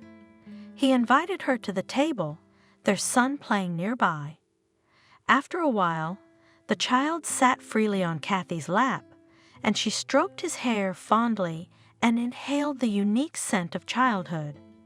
I should probably go, the woman said hesitantly. The baby needs to go to bed too. Will you come again? Hunter asked hopefully, looking at his mother with brown eyes. Do you want her to stay with us forever? Unexpectedly, Ethan blurted out. The boy jumped up, clapped his hands, and then hugged Kathy's legs. She picked the child up, held him to her, kissed him, and cried. Why are you crying? Smiling, Ethan asked. Go put your son to bed. I'll set the table. 15 minutes later, the woman returned, a happy smile wandering on her face. He fell asleep, she said. I had to remember the fairy tales I read as a child. He's very curious. That's what your mother used to say. Subscribe and click the bell. Any other woman would have been hysterical, but Lissa didn't even cry. When the door closed behind Sebastian forever, only all the days after he'd left, she'd been tormented by a strange sense of guilt. According to the law of the genre, she should be feeling something else entirely. For example, self-pity and hatred for her husband. But no, Lisa's soul was completely calm, and only sometimes a shallow calm ran through the sea. That unpleasant feeling. She kept thinking about the fact that Sebastian would not have left if she had. And then there was a dead end, because the mind refused to answer the question what I had to do to make him stay. All the last few days, Lisa had been trying to answer that question for herself. She realized that her own life and the fate of her children depended on it. The young woman mentally tried to solve the intricate crossword puzzles, patiently going over in her mind every day, which was remembered by something. The small car her parents had given her for her 30th birthday moved confidently through the streets of the evening crash city. It seemed that she was now driving not a stylish hatchback of obscenely bright red color, but her own life, and everything depended on which way she turned at the nearest intersection. Her hand unconsciously reached for the control panel, and a life-affirming tune blared from the speakers. Lisa began to sing along with the singer in some wild performance. The woman did not have vocal data, but it did not prevent her from singing heartily and even making risky vocalizations. Probably, her miniatures were too loud because passing cars persistently honked. But these signs of attention only added to the excitement. "Guys, I'm fine. I'm fine." From the speakers poured booming sounds, and the accident regretfully said aloud, "Good, but not good enough. I never thought I was capable of doing such a thing. But I'm ready to do it again, and I don't care about public opinion. That's the way I've had to keep it all my life. I've had to look up to the best. I don't want to be second best anymore. I'm gonna prove to him that I'm worth something." This vivid monologue, worthy of the best stage, was addressed to Sebastian. These words must have been on my heart for a long time. But after they were voiced, Lisa felt relieved. Only a sense of her own guilt, pity for the little business trips from behind hid in a far corner of her soul. "It's okay, I'll deal with you. I'm strong." Father from young Nails brought up in his daughter the best qualities. He often told his daughter it's only when she's young. Their life seems endless, and by old age, people consider every day they live as happiness. So try to do good and useful deeds. She didn't understand the meaning of those words. "Daddy, why do that? To keep every day in your memory. You'll remember it later in life. This day I helped an old lady, and the next day I saved a bird. Daddy, when you cheat, is it a good deed or a bad deed?" Such questions of his daughter put David in a deadlock, but he never avoided answering. In general, Lisa thought he was very lucky to have his parents. They were the best people on the whole earth, and every day of her distant childhood was filled with their care and warmth. Funnel was the late child in the family. David and Miranda were already at a ripe old age when they decided to join their fates. Both of them had the first unsuccessful experience of family life, so they met for almost 3 years before applying to the registry office. To the appearance of a new addition to the family, the spouses were also preparing very responsibly. The future mother strictly followed all the recommendations of doctors, and the future father attended special courses, although at that time to such events men were very skeptical. At work, some men even frankly laughed at him. "Our future father is well done. Maybe and give birth together with his wife will go. If I have to, I will. And there's nothing wrong with that." At that time, giving birth together was a novelty among us. So not everyone welcomed such an undertaking, and the male half of the population was outraged by this prospect. Sometimes both husbands and fathers gave such a forecast about this imported innovation that it would not take root in our country. They are all going crazy in Europe in pursuit of equality and freedom. We have other traditions, and everything is clearly distributed. Women give birth, and men bring up and earn money. Although one could argue with the last statement, no one dared to deny the inviolability of tradition. Therefore, David's bold decision remained unfulfilled, and the moment of accidental birth father did not see. However, this circumstance did not reduce the joy of the newly minted father on the last cash. And then the salary was given once every few months. The man hired artists from a house of culture and brought them in a broken-down Zhiguli right to the house. The mini concert under the windows of the medical facility made a strong impression not only on the young mothers, but also on the staff. Some nurses even wept. From excess of feelings, such love is only shown in movies. What a good man.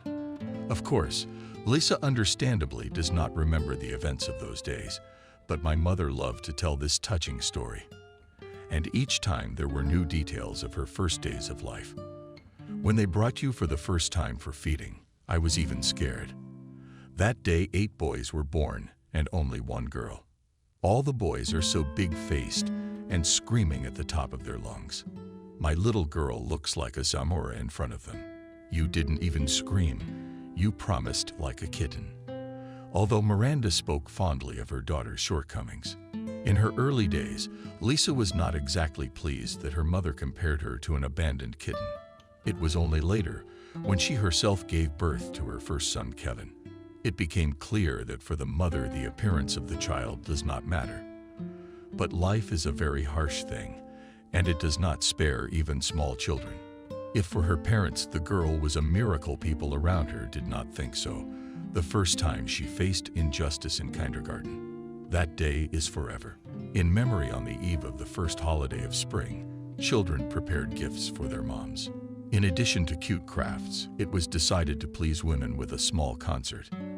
Educators put together a program and engaged in the distribution of numbers. Then, for the first time in my conscious life, showed initiative. Let me learn a song or a poem. I'm good at memorizing. One of the teachers looked at the child strangely. It's not enough to memorize well. You have to have a pretty face. How about you? Lisa saw another teacher pushing her colleague hard in the side. What are you talking about in front of the child? Nothing out of the ordinary. I'm just used to telling the truth. Let her get used to it. She'll have to hear many times in the future that she looks like a mouse. So gray and unassuming. Of course, Lisa, her 3.5 years old, did not understand the whole meaning of what the educators said, but her memory was really good. When her mother came to pick her up in the kindergarten, she right in front of the teacher who condemned the appearance. The girl recounted everything from herself. The girl added, I was not even given a poem. All the other children were given to other children. And I speak well and sing loudly. And Kelly has a cough. But she's beautiful. And now she will sing the lead song. Lisa cried with resentment.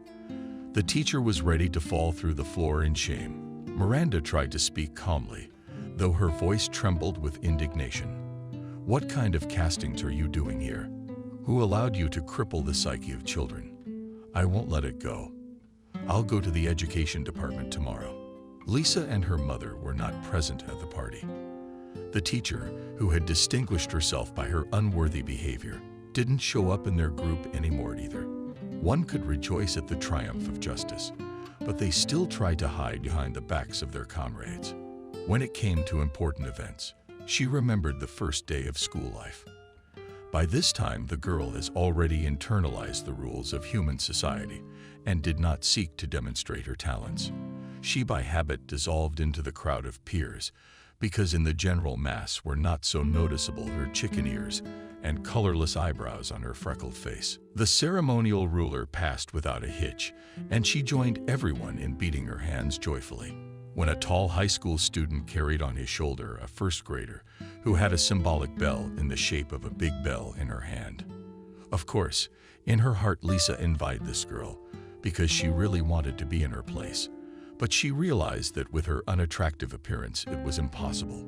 When the children went to their classrooms for their first lesson, an unfamiliar boy from the senior class, pointing his finger at her, yelled, "Guys, watch a walking horror movie." Miranda was very afraid for her daughter, but she said with a nonchalant look, "Mom, the boy probably wanted to call me a contestant because I have really big ears. He just mixed up the words. Don't worry, I'm used to it, and don't take offense." Lisa overheard her mother telling her father about the outrageous incident. "David, I'm so scared about the funnel and why everyone's picking on it. Looks pretty normal for a kid to me." Miranda, "Don't worry. Your Lisa is the best and the most beautiful. and she's a strong-willed character for a 6-year-old. That's what scares me the most. I'm afraid she won't become violent. There are many such stories when childhood complexes lead to terrible consequences in adulthood. I'm sure Lisa won't have complexes. She is a very bright girl and quickly learned the rules of the game. Appearance is a matter of time. We will see with you the miracle of transformation of an ugly duckling into a beautiful swan. Unfortunately, her father's predictions did not come true, and Kelly never became a beauty. But her unassuming appearance no longer frightened anyone. And by and large, everyone at school did not pay attention to it. The fact that the girl was excellent in all directions. She was sent from the school to the Olympiads in various subjects, and she always returned with a victory. Especially, she remembered the day of the next triumph, when she in the intellectual competition left far behind even high school students. But it was a pure victory. That day was one of the happiest in Lisa's life. The 8th grade student became the pride of the school. She was shown on TV programs and even written about in the regional newspaper. But fame is a short-term phenomenon, and she understood it perfectly well. She also realized finally that intelligence and knowledge are even more important than appearance. On the day of receipt of the certificate, no one remembered the Wrights Reno appearance teachers predicted her promising future. Classmates with undisguised envy looked in her direction. The first beauty of the class, whose certificate was a solid 3, deliberately loudly said, "Lucky some people. She herself is nothing." And it was her who got the gold certificate. Who's the unlucky one? Lisa earned her gold honestly, and you got a second-hand certificate because you're like the dragonfly in Krylov's fable. I envy you. Lisa will be welcomed with open arms at any university. How would you like to get into any mediocre college? The parents watched their daughter from the sidelines, and both cried tears of happiness. Miranda, what a wonderful daughter we've raised. So many nice words have been said about Lisa today. I must tell you, dear wife, that I have never been as happy as I am today. David, today is also the happiest day of my life. Not even on our wedding day have I felt so good in my heart. There was one more person, or rather a girl, who was sincerely happy about Lisa's successes and sad that she would no longer meet her in the school corridor at the big recess. Such feelings on that sunny June day were felt by Cindy, for whom Kelly was even more than a friend. All people fall into 2 categories. Some are genuinely happy about their friends' successes. Others only pay lip service to such feelings, but deep down they envy and dream of revenge on the lucky ones. Lisa had her enemies too, but all the attempts of detractors to put the excellent girl off balance failed. And when she accidentally discovered a mouse in her school backpack, contrary to the expectations of the organizers of this action, she did not run in. She put the animal in the palm of her hand and even stroked the mouse on its back. Subsequently, the mouse was released by Lisa to freedom. Some giggled behind the girl's back. The fisherman sees the fisherman and the mouse smells the mouse. In simple terms, a man will not hurt his own. Next time, one of the jokers smeared the chair where the best students sat with carpenter's glue. But this adventure didn't work either. Lisa noticed the suspicious glint from afar, and by the tense look of one of her classmates, she unmistakably deduced the author of the prank and addressed him with a request. "Robert, your chair's a little higher. I'm not comfortable in this one. Let's switch." The boy blushed, which the teacher took as a sign of shyness. If a girl asks, a real man has to give in. After that, Robert had nowhere to retreat to, and he sat glued to the table for a whole horn. Then his friends long held him off the furniture, but still his pants could not be saved. After lessons, the Cossacks were waiting for Lisa near the school. "You think you're so smart." Lisa laughed in the face of the Cossacks' loser. "You know about the law of boomerang. That's what you got. You're laughing too hard. Sit down. Next time, we'll have a different conversation. Consider it your last days, and I've turned on the Kozak counter with your math skills. You are sure to say goodbye." The girl laughed again and headed home. She heard Robert shouted after her and clicked. "The one who laughs last always wins. Now it's my turn." In 5 minutes, Lisa had forgotten about her classmates' threats, but 2 days later she had to remember Robert's words. In order to save time, Lisa, like many kids in her neighborhood, walked through a small park. It wasn't a popular place with the townspeople, so everyone tried to get past it as quickly as possible. Lisa also quickened her step when she found herself in the park. She noticed from afar a group of teenagers near the fountain, which hadn't been working for a long time. A group of teenagers. It was too late to retreat, and Lisa didn't allow herself to show any weakness. She quickened her pace even more, hoping to get past the enemy cordon. But Cossacks blocked her way. Well, forces, who are we going to laugh at? The crowd of spectators cheered. Maybe we could bathe her in the fountain. But it doesn't work. Then how shall we punish her? Guys, I've got an exclusive for our best student. You see, there are buildings with the letters P and G. And G, Robert, you're the man. People are hungry for a colorful spectacle. By the time the accident happened, I realized I should have gotten out of here. It was too late. Teenagers surrounded her, then took her under the arms and dragged her through a street toilet. She screamed at one of her abusers, even kicked him in the eye. But the forces were clearly unequal. From somewhere off to the side came Kaya's girlish scream. Then there was the sound of a heavy blow, followed by another scream. But now it was one of the vigilant hordes. Lisa didn't have time to realize anything as the battle cry sounded again, and another offender began to writhing on the ground in pain. The rest of the trio slipped away from the scene. Bavaria looked, round your eyes at the girl about 12 to 13 years old, and could not believe that 2 defeated opponents is her handiwork. The young judoka held out her hand. Cindy paired up and accepted the friendly gesture as, "This is where I from school happen to be. I always walk through the park. So, anyway, I heard you screaming from a distance and rushed over to help. Say, Cindy, where did you learn to do that?" Suddenly the girl was embarrassed. "My daddy taught me. He used to be a champion. But then he broke his arm and had to retire from big sports. He's a coach now. I've been training for 6 years. I'm already a blue belt, and soon I'll be a brown belt." Although Lisa didn't understand anything about sports ethics and martial arts, she stretched out meaningfully. "Great." The girl named Cindy was pleased with the praise. "I've been wanting to meet you for a long time, but I've been hesitant to approach you. And now I'm here. Forgive me for asking why you hesitated to approach me. You're an honor student, and you're a year older than me. Cindy, you're adorable. Does age and other little things matter when people are friends?" The enchanted girl looked at Lisa. "You'll be friends with me. Of course, now I just have to repay you for saving me. You realize I don't mean money and stuff. Maybe you're having trouble in some subject." Cindy jumped for joy.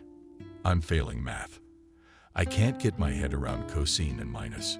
"Oh, don't feel bad. I'll help you. We can start math class today." From that day on, Cindy became a frequent visitor to the powerhouse. The girls worked out at 2 o'clock every day, and then drank tea with delicious cones that Miranda prepared for them. But most of all was happy, David. "It's very good that you have a real friend." The girl corrected her father. "Dad, you mean friend, not daughter. I said what I meant. You see, those words with the same root have slightly different meanings. You can hang out with a friend, talk to her, share your feelings, but only a friend can protect you. This girl, Cindy, is a true friend. I hope I'm not wrong about her." David made the right prediction about Cindy. The girl who grew up in an athletic family had strong-willed qualities and was always open to contact. She never paid out herself, although she also had something to be proud of. Soon about the girlfriends began to talk about a pair of goose. Yes, Gagarin, though both God has offended in terms of beauty, but the ambition above the roof. The girls did not pay any attention to the words. All the more they did not feel inferior. Thanks to good upbringing and clear understanding of life goals, both schoolgirls had already been formed as individuals. Therefore, they treated such conversations exactly as an adult perceives children's mischief. The only thing they regretted was the upcoming separation. But the girls found a good way to remove this obstacle. Lisa applied to Baumenkes to specialize in software engineering and nanotechnology. These were completely new directions, and many guys dreamed of getting a profession of the future. That's why, for the first time in her life, Lisa had to fight for a place with equals, because among the applicants there were almost only medalists. There was a treacherous moment when the girl almost gave up. She called Cindy to get some advice from NATO. "You have no idea how many medalists there are per square meter. I'm even scared." Her friend answered her calmly. "It's normal to be scared. It's bad when people panic. You sound like you're on the verge of despair. I just don't understand why you're panicking. I'm scared too, when I go on the tatami and I don't know my opponent. But that's the philosophy behind any fight. Overcome fear and win. In your case, it's much easier, because you have to overcome your own fear." That's it.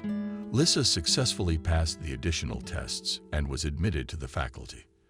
The first year in any educational institution is considered the most difficult, so she spent all her time studying.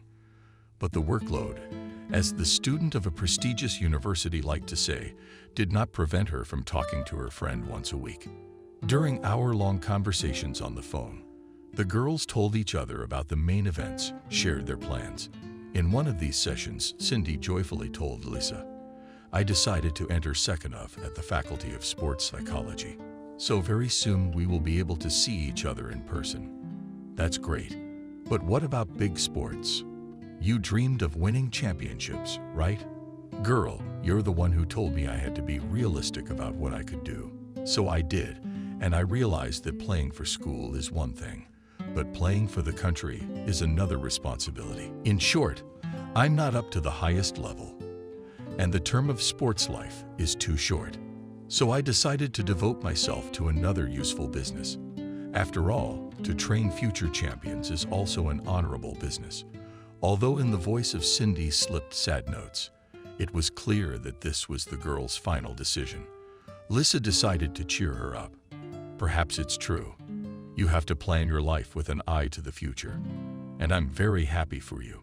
Cindy got into university on her first try, although the girls' grades weren't very good. But the merits in sports played a decisive role. This period was distinguished by another surprising event that brought the girls together.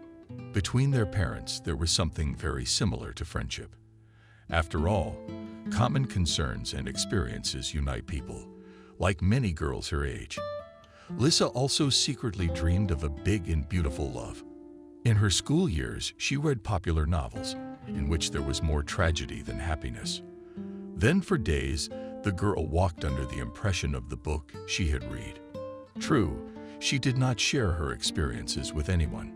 Even with Cindy, she did not speak on the subject. And the reason for this reticence was her appearance. Although Lisa got used to the fact that everyone considered her a dunce, and her being did not want to put up with this state of affairs. Therefore, the girl began to experiment a little bit with cosmetics, and it turned out pretty good. Cindy was very well versed in makeup, and the lessons of her friend went in favor of a moderate appearance. After entering the university, the girl forgot about the fact that her appearance does not meet the standards of beauty. In the first place, it was not up to it here. In the second place, most of the female students were similar to Lisa, and many girls wore glasses with reinforced lenses. It was this circumstance that helped to finally forget about her disadvantage.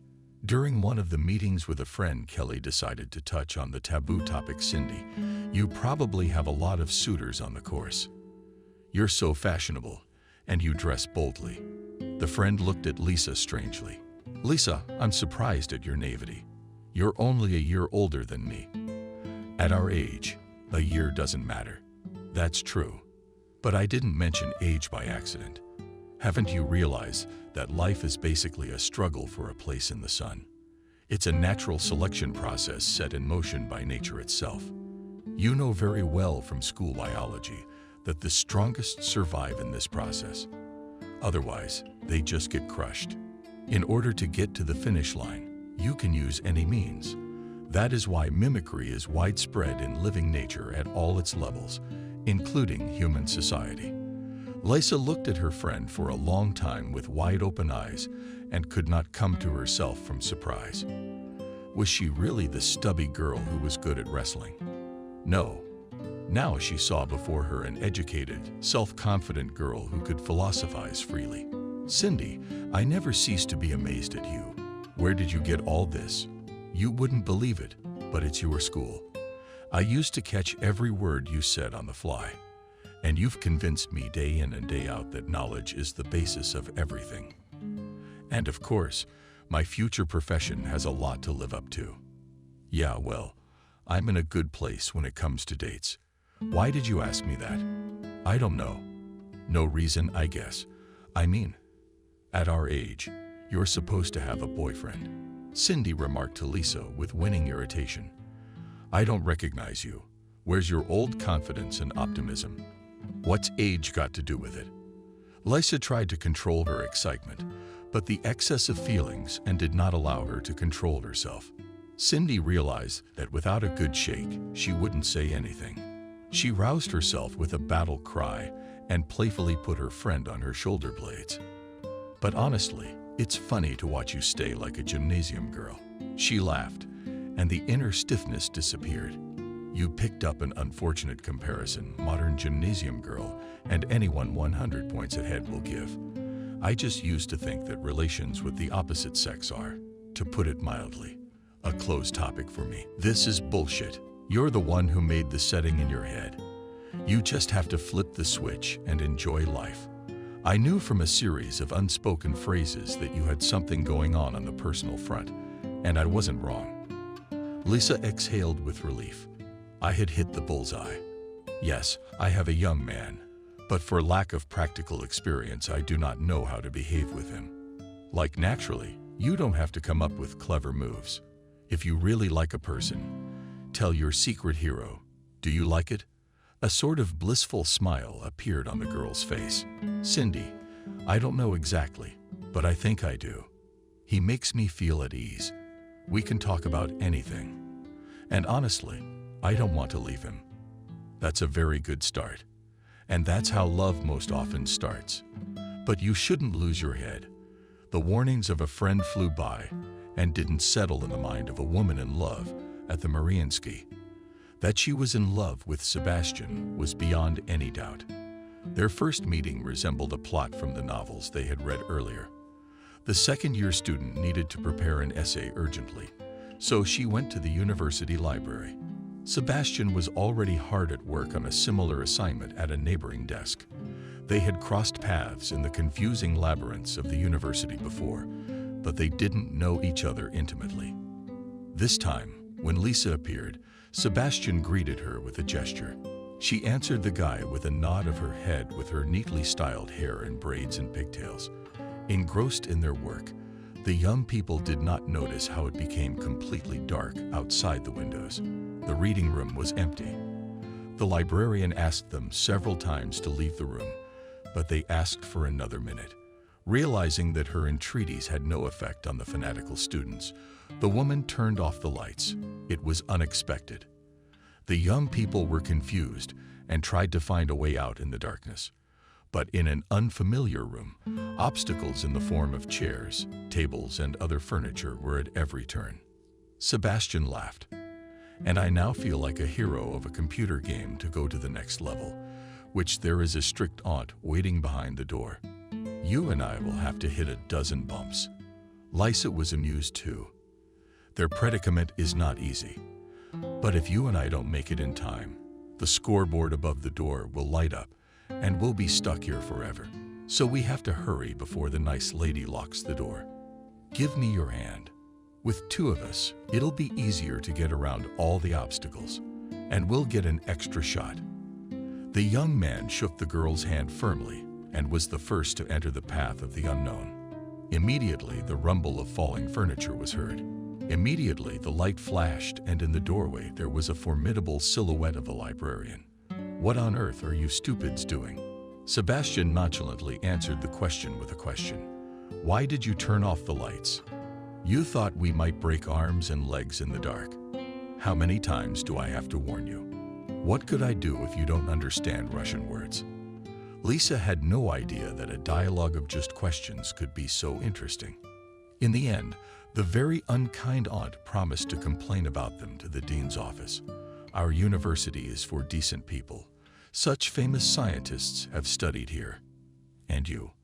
We still have a long way to go. Who knows, maybe 10 years from now, you'll remember how you kicked out 2 Nobel laureates from your library. And believe me, you will be very ashamed of your bad deed. Sebastian gave the lady a bow, bewildered at the confusion, and they ran laughingly out into the street. Now I must see you off. Such a vivid acquaintance requires continuation. You don't mind that?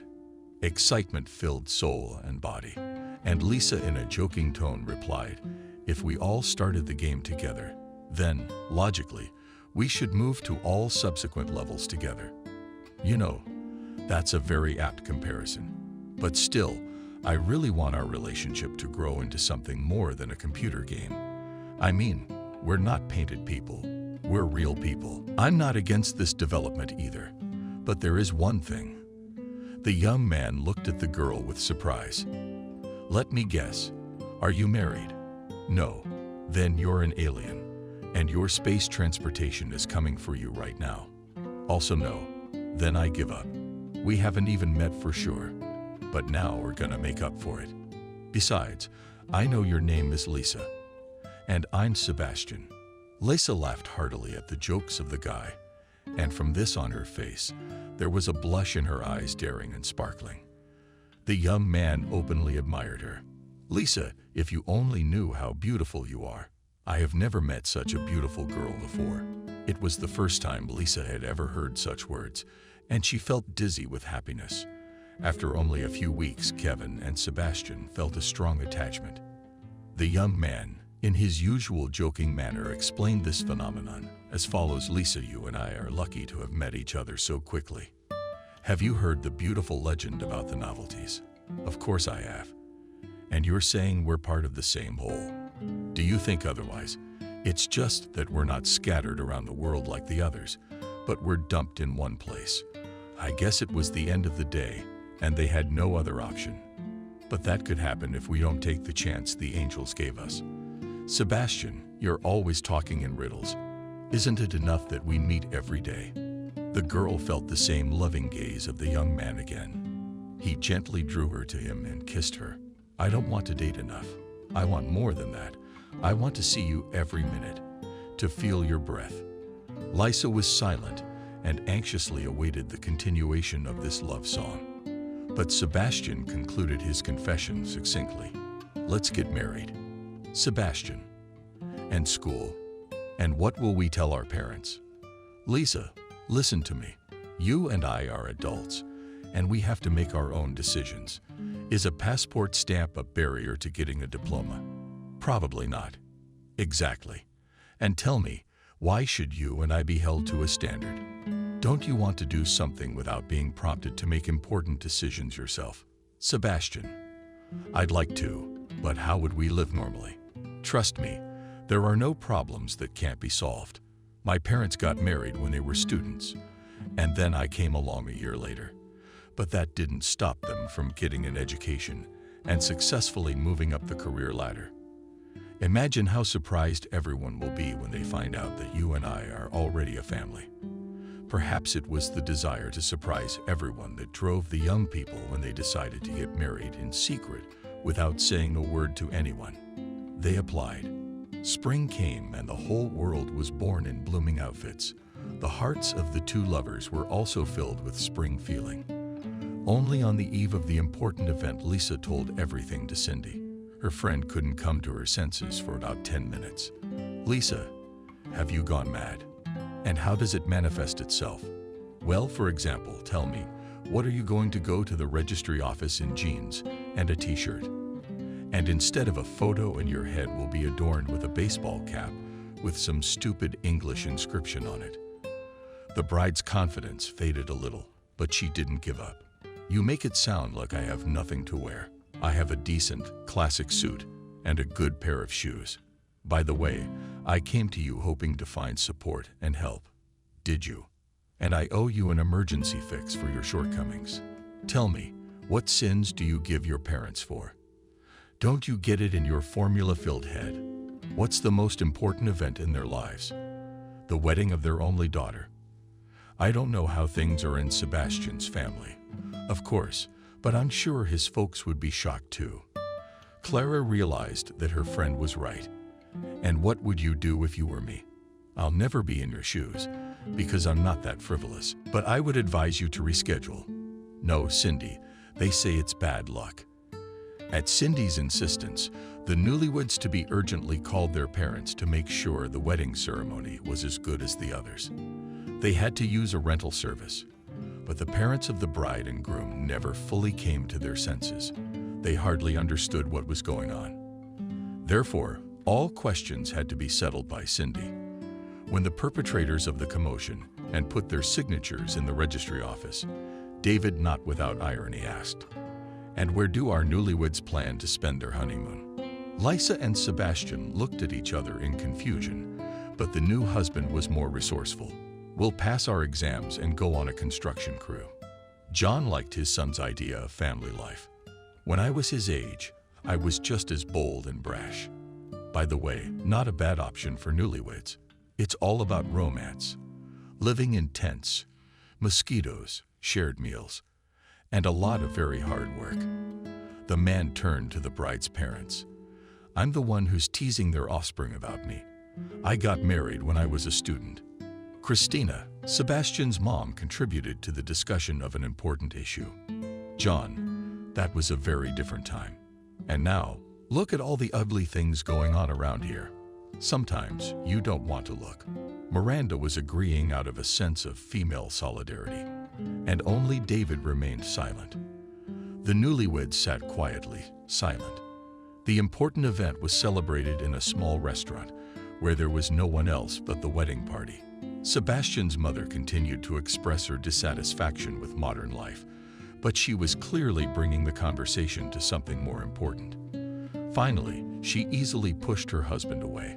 "John, what are you all agonizing under your breath?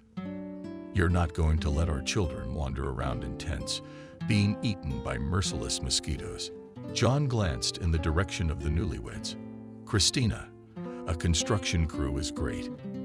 It's a great option for extreme athletes. If they're so independent, let them deal with their problems from now on and take responsibility for their rash actions." "But John is our only son," David calmly said. "Friends, let's raise our glasses to the young ones, even though they have put Piggy in our hands. Let's forgive them that little thing. Advice and love." Cindy cheerfully shouted bittersweet.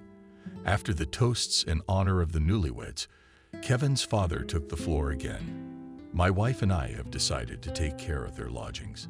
I've already booked a hotel room for 2 nights. Now we just need to find a cheap place to stay. They can't go to a hostel." John shook his head and repeated for the 3rd time in one evening that his son went to him. "It's not for nothing they say genes don't set a finger, for I am a son. Thank you, brother-in-law. I fully support you. Frankly, I really do not want to send their construction team somewhere closer to the swamps, but by the example of matchmaker forced to show mercy, we'll organize a trip for 2 to somewhere tropical." For the first time all evening, the newlyweds have raised their voices. "Yay, we're going on a real wedding trip, although not without adventure." Their married life began romantically, but the sweet period ended quickly and flowed these than later. Gray everyday life. The pitfalls of family life began to appear at once, although the parents always kept their shoulders in readiness to set them up in time. The young couple had a hard time. After all, lectures, credits, and sessions were not combined with a normal family life. And then there was pregnancy. Baranki forced to adjust plans for the near future. The future mother's well-being caused alarm, and Sebastian decisively stated, "We must take an academic." But the parents of the young couple were categorically against such a decision. Christina especially insisted on continuing her studies. "In no case should we take a break in their studies. Then it will be even more difficult." Miranda supported Sebastian's mom. "I'm going to take a well-deserved vacation in a few months. Of course, I still wanted to work, but for the sake of the children I will go as I should. I'll help them. Let them study, and I'll take care of my grandchildren." The young couple accepted such a generous gift with delight. But as time went on, more and more sacrifices were required. Kevin and Sebastian saw them as an obligatory step on the part of the older generation. Parental help made their lives so easy that after Kevin was born, they decided to have another child just 3 years later. This time there was a girl, in whom both grandmothers did not devote their souls. Miranda and Christina practically lived in the house of their children. What caused dissatisfaction with the men?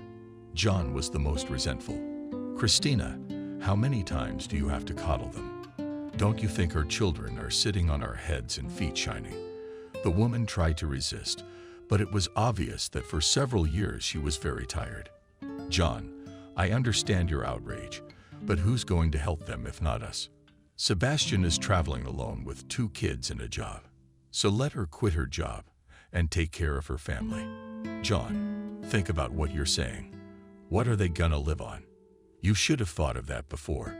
Besides, Sebastian makes good money, and if you moderate your appetites a little, you can live on his salary. Lisa, she's very talented and has a brilliant career ahead of her. A woman has to choose between work and family." Christina resented it. "All these years living with you, I didn't realize, John, that you hold such beliefs." Lisa's parents also argued about it. Only the discussions weren't as heated. But despite the frankly dependent behavior of young people, the parents made more and more sacrifices on the altar of their family happiness. Meanwhile, the relationship between the spouses had also cracked.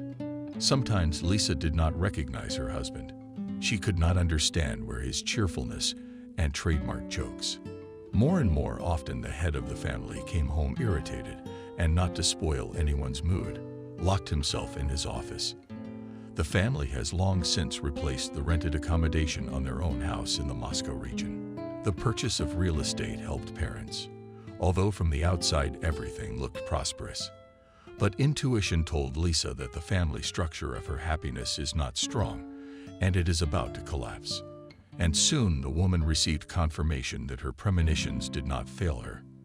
When Sebastian returned from another business trip, she began to sort through his things as a habit. No, she found no traces of lipstick, and from the shirts of her husband did not emanate the scent of French perfume. But a small business card with a Kathy's phone number on it flew out of his pants pocket. It was not in the woman's plan to cause a jealous scene, and there weren't many women with that name in the world. After all, between this and the unknown Kathy and her husband could be simply a business relationship. Driven by the best of intentions, she put the blue card in the most prominent place. But the woman hadn't expected such a violent reaction from her husband. Sebastian shouted and waved his hands in indignation. "Didn't expect you, wife, that you rolled over to something as trivial as checking my pockets." The woman was dumbfounded by such an onslaught. "Sebastian, why are you yelling at me? That card just fell out of my pocket, and I don't recognize you lately. You haven't been the same." Scared by the parents yelling, Kevin came out of the nursery. "Mom, are you and Dad fighting?" "No, son, we're just talking. The girls said you were fighting, so I thought I'd take a look." "It's okay. Go to your room." The man calmed down a little, but he decided to set the record straight. "Lisa, I'm warning you if I see anything else." The woman's eyes darkened, and she wished she had followed Cindy's example. Now she wanted to scream at her husband, but she stifled her anger and cut off the torrent of threats and reproaches. "Don't you ever speak like that again. This is a warning." It worked on Sebastian, but from that day on, the relationship between the couple deteriorated completely. So Lisa decided not to tell Sebastian that she was pregnant again. Women did not lose hope that there in a cozy home again shines star happiness. Not for nothing in the people say that trouble never walks alone. Tense relations in the family and unresolved issues with the third pregnancy supplemented another unpleasant event. No sooner had the New Year holidays died down than Sebastian's father called. "Son, urgently come with Mom. She is in intensive care." John did not explain over the phone what had happened, but from his tone, Sebastian realized that the situation was serious. He threw to his wife, "I'll take the car." "Sebastian, but it's dangerous. The roads are icy. It's better to take the train." The man looked at his wife as if he wanted to live her with his eyes. "Don't you realize my mom's in intensive care? She's not well at all. Please don't yell at me. I'm worried about you. I'm sick and tired of your unrelenting concern." In the morning, the accident found out that Sebastian didn't make it. His mother-in-law died of a massive stroke without regaining consciousness. The husband took this loss very hard. He completely withdrew into his grief and stopped even communicating with his children. But Lisa had to urgently solve the issue of her pregnancy. It was impossible to postpone it. When her husband returned late at night, he found Lisa in the living room. He grumbled unhappily, "What are you doing up so late?" "Sebastian, we need to talk." "Not this. Can't you see I'm falling asleep? I'm not celebrating either. I have a life, and I've got kids on my hands. You don't take an interest in their affairs, and they resent you, especially Kevin." The man sank down tiredly on the couch next to his wife. For a second, it seemed to Lisa that everything was back to normal. Sebastian drew his wife to him. "I'm sorry, I've been hurting you a lot lately. But it's the cost of our existence. My mom's death has taken a toll on me. Sebastian, I understand. I'm not myself sometimes, but we can't do this alone. That's for sure. Our moms have been a great help, and now we have to make it on our own. It's okay, we can do it. The older kids are big. So stop, Lisa. You said older kids. What does that mean? I'm pregnant, and I need to do something about it, because I'm critical."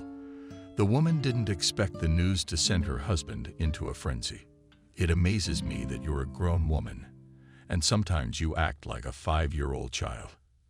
Don't you realize we don't need this child? Why did you wait till the last minute?" Tears, resentment, and hot streams flowed down my cheeks. Against her better judgment, Lisa began to justify herself to her husband. "Well, you're always walking around, disgruntled. I was just afraid to approach you. I was waiting for the right moment.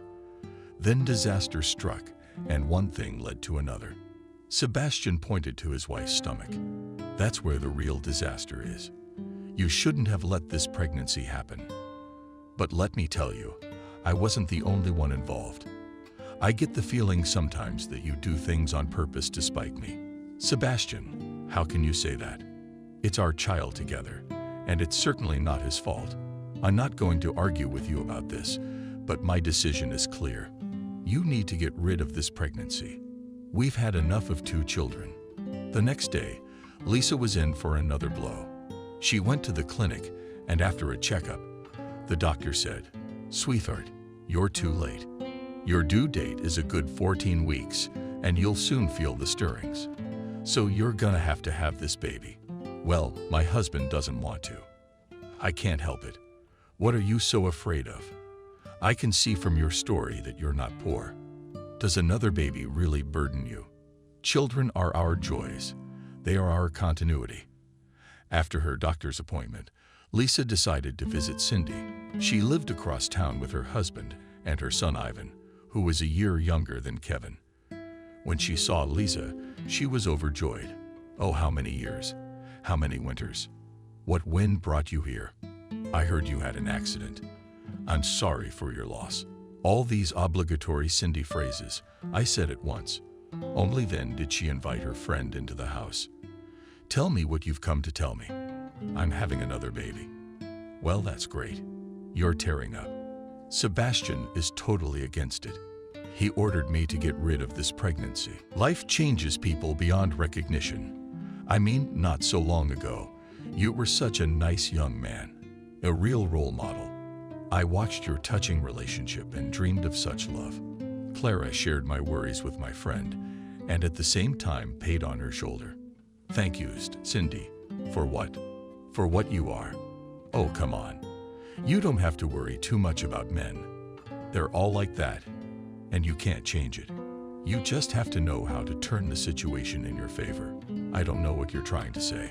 Well, for one thing, have a seizure or something. Make him worry. Thanks for the advice, but I can't do that. Suit yourself, but stop by if you need anything. Sebastian seemed to have forgotten about his conversation with his wife.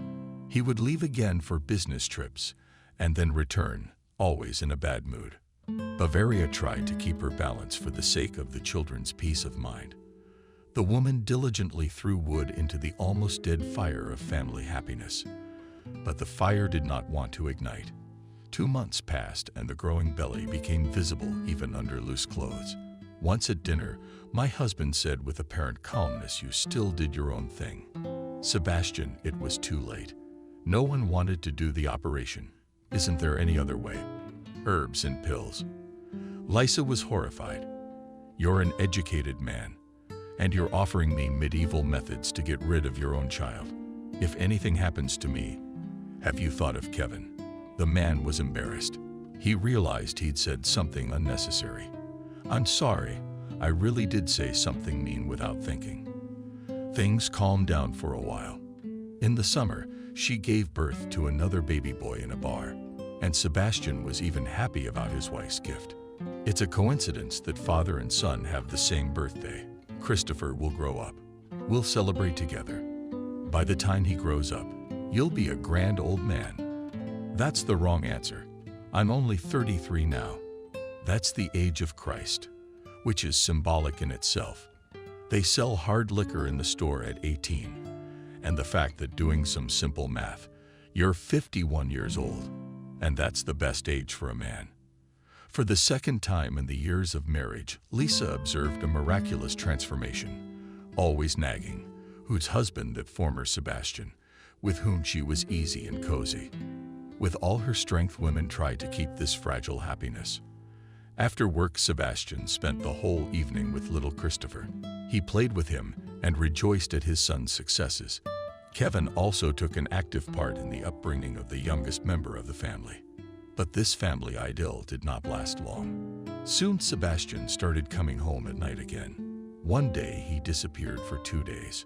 Her imagination painted the most terrible pictures, and Lisa began to call her husband's friends and colleagues. But no one knew where her husband had disappeared to. She already wanted to call the police to start a search for the missing man. How did Sebastian show up on his own? He brushed off the questions of his children, who were also worried about their father, with irritation. And he lashed out at his wife. You're making a big fuss and scaring the kids. I'm scaring the kids. You disappeared from the house without a word to me. You could have called me. Or don't you care about anyone? Lisa, you're just annoying me with your habit of making things worse. Another woman would have realized the cause of our problems a long time ago.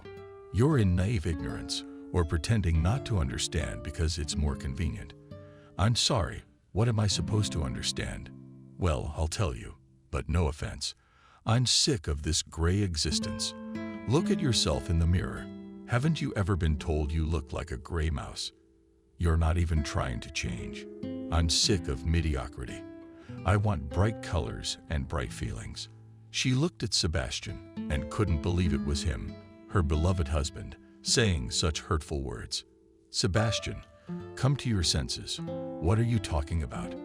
I've already come to my senses, and that's why I'm leaving. The man took out a travel bag and began to throw his things into it. Lisa couldn't move. She could not believe that this was happening to her. Sebastian, what about the kids? Don't worry about the kids. I'm taking care of them. And by the way, I'm being very noble because I'm leaving the house to you. Where are you going? I mean, where are you going to live? That's none of your business. I've met a woman who makes my heart beat. With a confident gait, Sebastian headed for the door, but when he remembered something, he turned around to get the rest of his things. I'll come back tomorrow. And don't try to look for me. We're breaking up for good.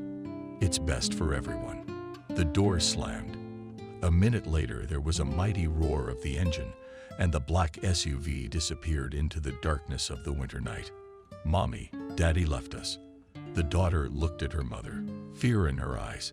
How are we going to live without Daddy now? Kevin took his sister's hand. "We'll be fine.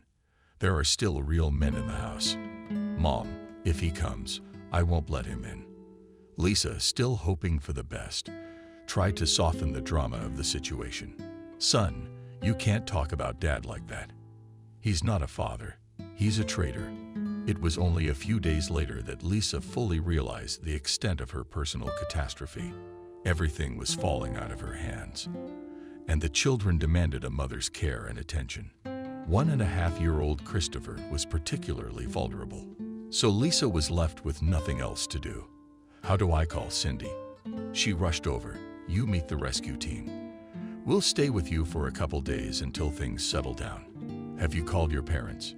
"No, it's not right to bother the old folks. Then, when things calm down, we can tell them everything. Who knows, maybe your Sebastian is the right guy." "Okay, I won't talk in front of the kids, but as a rule, most unfaithful husbands. Then beaten, humiliated, they go back to their nest. Sebastian's not coming back. You're almost 100% sure. So there's still a little hope for the return of the prodigal parrot. I'm sorry, I didn't think it through. Well, we'll see. Our head of household is at a training camp, so we're gonna be loud and happy. We're gonna stay with you guys. We'll save on utilities." Cindy winked at her friend, and she smiled at Cindy. "I'm amazed at your ability to see the bright side of every situation, because I'm an optimist, and you need to do something about it. Otherwise, you're a mess." From that day on, Cindy took full responsibility for her friend's house and its tenants. She advised Lisa to take a vacation to get used to her new surroundings. Cindy actively set about transforming her friend's life. "Lisa, you need to completely change all your settings. I know it's hard, but you have to try." Lisa tried to resist the over-exuberant activities of her savior Nice. "Listen, Cindy, I'm about to turn 33, and I don't think it's possible. What you're suggesting. I agree that you have to do something about your appearance. You can buy fancy clothes, but how do you change yourself on the inside? If you want it bad enough, you can do anything. Motivated people who can do things that you can't believe. Of course, it's hard to do it alone, but I know someone who can help you." Lisa's alert. "I didn't think you'd send me to a therapist. What's wrong with that? People sometimes don't realize the seriousness of their problems. A competent therapist can determine the depth and cause of the problem at a glance." "No, I'm not going." "Calm down.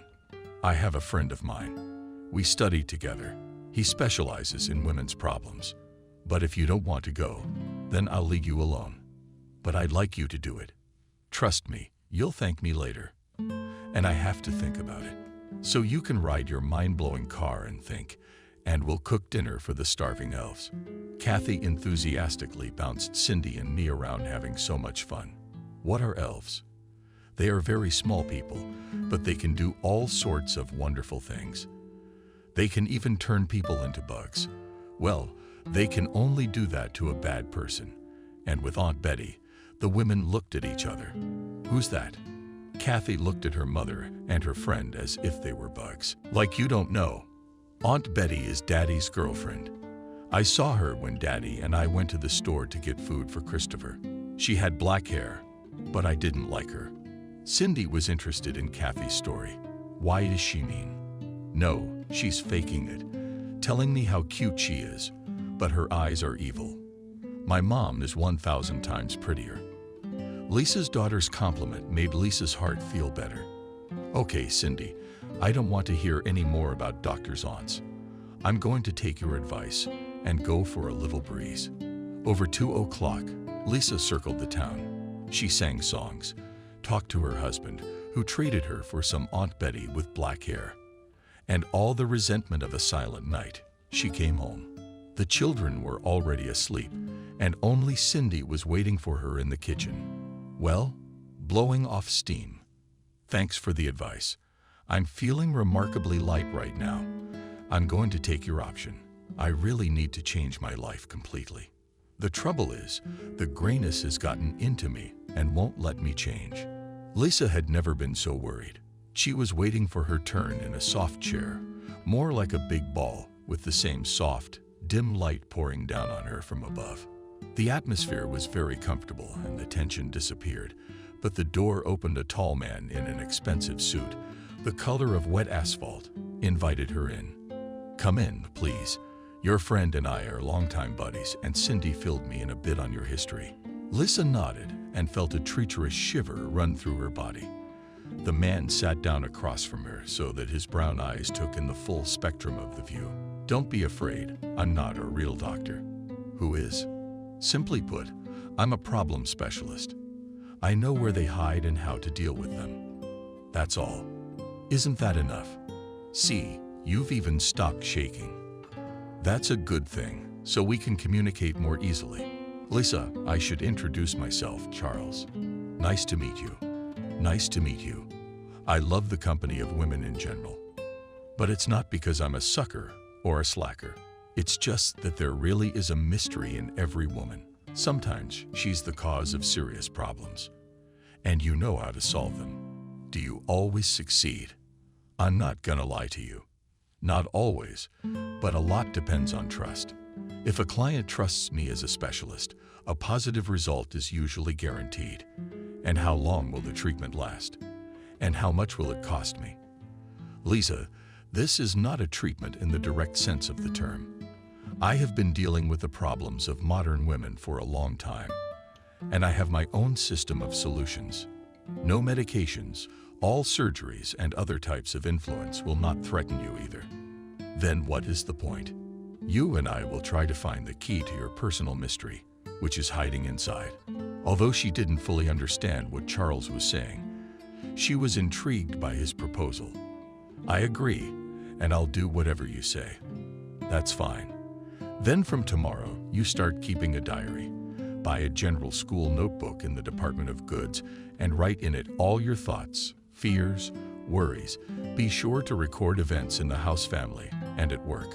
In other words, write down in a notebook everything that comes to mind. And what will come out of it, we will see together later. But I'm sure it will be entertaining." "Did you like to write essays in high school?" "Yes. I wrote for half the class. I couldn't say no, even though I knew it was wrong." "And you blame yourself for that?" "Yes, a little bit. My husband left me with 3 kids and I can't shake the guilt.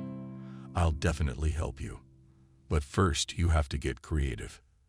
Lisa bought a notebook and a whole pack of pens. She thought Charles was very strange, but she decided to try his method on herself. At home, she opened the notebook and froze. Her mind was completely blank. She took them away. "So Lisa, what's next?" And then it occurred to her that the first entry should be a description of this very fear, the fear of the white sheet. When Lisa looked up, she realized that it had been 2 hours, no less. Lisa looked in amazement at the notebook, in which at least 20 pages had been written down. "What a mother you gave me." She quickly turned off the light and went to bed. Memoirs are memoirs about sleep and work. In the morning, Lisa almost overslept. But she had no panic. She ran merrily around the house, pushing the children up the stairs. Cindy appeared. She watched her friend in amazement. "Var, what's the matter with you? What are you carrying yourself like a propeller?" "Oh, Cindy, good morning. Come have breakfast with us." Cindy kept watching Lisa, while Lisa was simultaneously dyeing her eyelashes and telling Kevin what to buy after school. When Lisa arrived at work, she realized that she was missing her notebook. It turns out there is so much going on around her, and she hadn't seen it before. Now the woman in her head instantly compiled her attitude to what was happening, and very much did not want to forget it all. Take, for example, their janitor. He smiled every morning, but invariably without opening his mouth. She used to think it was just a peculiarity of the man. And then it turned out that the janitor just had a constant breathalyzer. Lisa had disliked him, but someone on the staff said that that transition hurt the whole family, so it's easier for him to live like that. The week flew by. Cindy looked with interest at how her friend in the evenings diligently writes something in a notebook. One day she couldn't take it anymore. "Look, you look like a schoolgirl. All that's left is your tongue." Lisa laughed. You know, I was so fascinated by what Charles suggested that I think I might write a book. Cindy sat down across from her. So what's the deal? Go ahead and write it. Oh, come on. What book? Cindy calmly poured herself some water from a glass. I can't see why not. But Cindy, I'm not a writer. No answer accepted. No one is born one. A writer is immediately given. Oh, come on. Who cares about the experiences of a gray mouse? Cindy grinned. I've never understood why you don't like yourself. Do I? Why don't I love myself? But her friend didn't let her finish. But look, you know perfectly well that you have the most ordinary appearance. But you're smart and could not fail to realize that nowadays you can make anything out of such appearance. It's only worth spending a little money on a makeup stylist. Next, everyone always predicted you a stunning career, but you had Sebastian at the top of your list. I can't understand why. And now you didn't even think about what I said. You just said you couldn't do it. And why didn't you answer my question? Lisa was, frankly, confused. She hadn't expected her friend to say that. Cindy. Why Cindy? Who would tell you all this if not me? Lisa stared confusedly in front of her. It seemed the shakeups in her life were just beginning. She wrote even longer today, writing about herself, about Cindy, about their meeting, about the fear that was in her as she was dragged to the street bathroom, fell asleep with notebook in hand. The next day, she had to visit Charles. She waited again in a kind of frantic excitement, and when he sat down in front of her, she immediately calmed down. But what? How are we doing? Don't be shy. Tell me. Even if you've only written 4 pages, that's already progress. Lisa suddenly laughed. You know, Charles, until I started writing all this down, I was sure I was living a boring gray life. Now my confidence is shaken. A man suddenly said, Lisa, has anyone ever told you? What a charming smile you have. No, I don't know. I don't remember. She was embarrassed for some reason and put the notebook in front of him. He took it in his hands, looked at her in surprise. Oh, you're good. What's up? Let's deal with what hasn't stopped gnawing at you. Lisa shook her head. You know, I'd like you to read this without me. And then maybe we can talk about it. Well, that's fine. You don't think you're done yet. Do you have more to write? She nodded her head. I never realized that there are so many different big and small events around you if you don't just list what happened in a day. And if you reflect on it, you sometimes come to the most unexpected conclusions. That's good. Tell me, has your attitude toward any of these events changed since you wrote about them? Lisa nodded. I saw a lot of things from the outside. You know, it even seemed to me that I could change some things, help some things. So what is it? Don't be afraid to offer your help. Don't be afraid to do things you haven't done before. You're about to change, aren't you? They talked for about an hour. Charles didn't seem to say anything, but she felt really energized. Lisa ran into the store and wanted to buy a notebook, but after some thought, she decided to get 3. If she barely had enough for a whole notebook for a week, how much more would she need? No one knows. She walked out and wanted to go to her car, but the sign for the Lily Beauty Salon caught her eye. She had always loved lilies.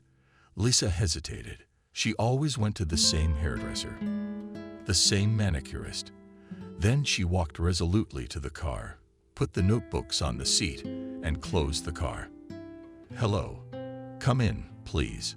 A woman of her years looked at her, except she was bright and interesting, and even though her hair color was a little off, and her lips a little brighter than decorum dictated. But the woman was a real eye-catcher. After Lisa sat down in the chair, the woman asked, "What are we gonna do?" "No." You know, Lisa turned to her. "I'd like to change things. I've had enough of this." "Oh, that's very interesting." She turned Lisa to the mirror and stared at her reflection thoughtfully as she continued talking. "I studied and then worked in the Capitol. I studied not just to be a hairdresser, but a master of images. Then I fell in love and got married. I moved here, but apart from the details, no one here wants to do anything chemical. No, Don't think I regret anything. I love my husband very much, but sometimes you just want something like this. Wedding images are the only thing that takes a little professional pressure off. That's it. I know what I have to do. My name is Adriana, by the way. 200 hours later, Adriana turned Lisa over to the mirror. I didn't jump right in. That's enough for your first makeover. Something tells me you won't stop there. Lisa opened her eyes and almost cried out. It was her, and it wasn't her. Her hair had turned a very dark chocolate color. But when I move it, there are strands of light color peeking through here and there, a couple shades lighter. It makes it look like a really thick head of hair. Adriana had them done, and now they were shoulder length and very successfully covered the ears. The eyebrows were terminated as if they were the natural shade of your lashes, as if you had thickened them. I didn't put makeup on you. In the first place, it would be more of a shock to you. And secondly, I think you look great. Lisa finally got some air. And this won't wash off. Adriana laughed. Well, of course not. But I would advise you to come back at least once a month to renew the light. Lisa stepped out of the salon and saw Charles emerge from the building across the street. She smiled, waved at him, and got into her car. Lisa herself did not know why her soul sang like that. Lisa entered the house. Apparently Cindy, along with the children, had plotted to blow it past. Kevin whizzed by. Somewhere in the other room, Lena was squealing and Cindy was laughing. Then Kevin came back. Hi, Mom. He stood there staring at her, stunned. He was called out of the room several times. He didn't answer. Then Kathy's head appeared in the doorway. Hi, Kathy. She didn't finish. She looked at her mother as if she was seeing her for the first time. Cindy, having waited for no one, also appeared in the hallway, followed by the youngest members of the two families. Cindy exhaled noisily. Wow. Lisa was getting a little uncomfortable with the feeding. Is anyone going to feed me? Everyone made a lot of noise. Kevin and Cindy rushed into the kitchen, and Kathy came over to her. Mommy, you look beautiful. Thank you, my sunshine. Dinner was a lively affair. It was probably the very first night that no one remembered Sebastian once. As soon as Lisa entered the office, there was complete silence. Good morning. Cindy had, of course, warned her that there would be a reaction, but Lisa had never imagined it would be this strong. Until lunchtime, her coworkers only squinted at her and occasionally asked her something work-related. And just before lunch, their famous heartthrob, Robert, approached her. Lisa's, I was wondering if we could have lunch together. She looked up at him in surprise. Robert had never liked her, despite the fact that the entire female population, the offices, those under 30, just slept and saw themselves next to Robert. And he was really good, tall, moderately muscular, always dressed in style, and in a way that emphasized his masculinity. And he was also pompous and shallow at work. He did his job and didn't care about anything else. But that's Lisa's opinion. Thank you, Robert. I'm fine. I'm having lunch alone. She smiled charmingly at him and inwardly froze with horror. How could she do such a thing? Such a handsome man. Just for paying attention to her, and therefore giving her confidence, she must not only dine with him, but also pay for those lunches. Robert stared at her in amazement. The coworkers chuckled quietly. It was especially funny to those whom Robert had already dumped. He walked over to his desk and sat down. It was obvious that the young man was at a loss and just didn't know what to do next. Lisa had already gotten up to go to lunch when the secretary entered the office. Lisa, you are in charge. Lisa was scared out of habit and almost sat down. But then she thought, why should she be afraid? Her work is in order. No one's private life should be anyone's business. Rick called. Sit down, Lisa. I didn't. He asked me to come in. Lisa sat down, not understanding what the man in charge wanted from her. Lisa, I've been keeping an eye on my employees. And you know, you've always made me happy. And when have you ever not been broken by family problems? I'm sorry, but I'm aware of that. So it hasn't affected your work in any way. I realized you were exactly the person I needed. She asked. I'm sorry, but I'm a little confused. Needed for what? My deputy took a well-deserved vacation.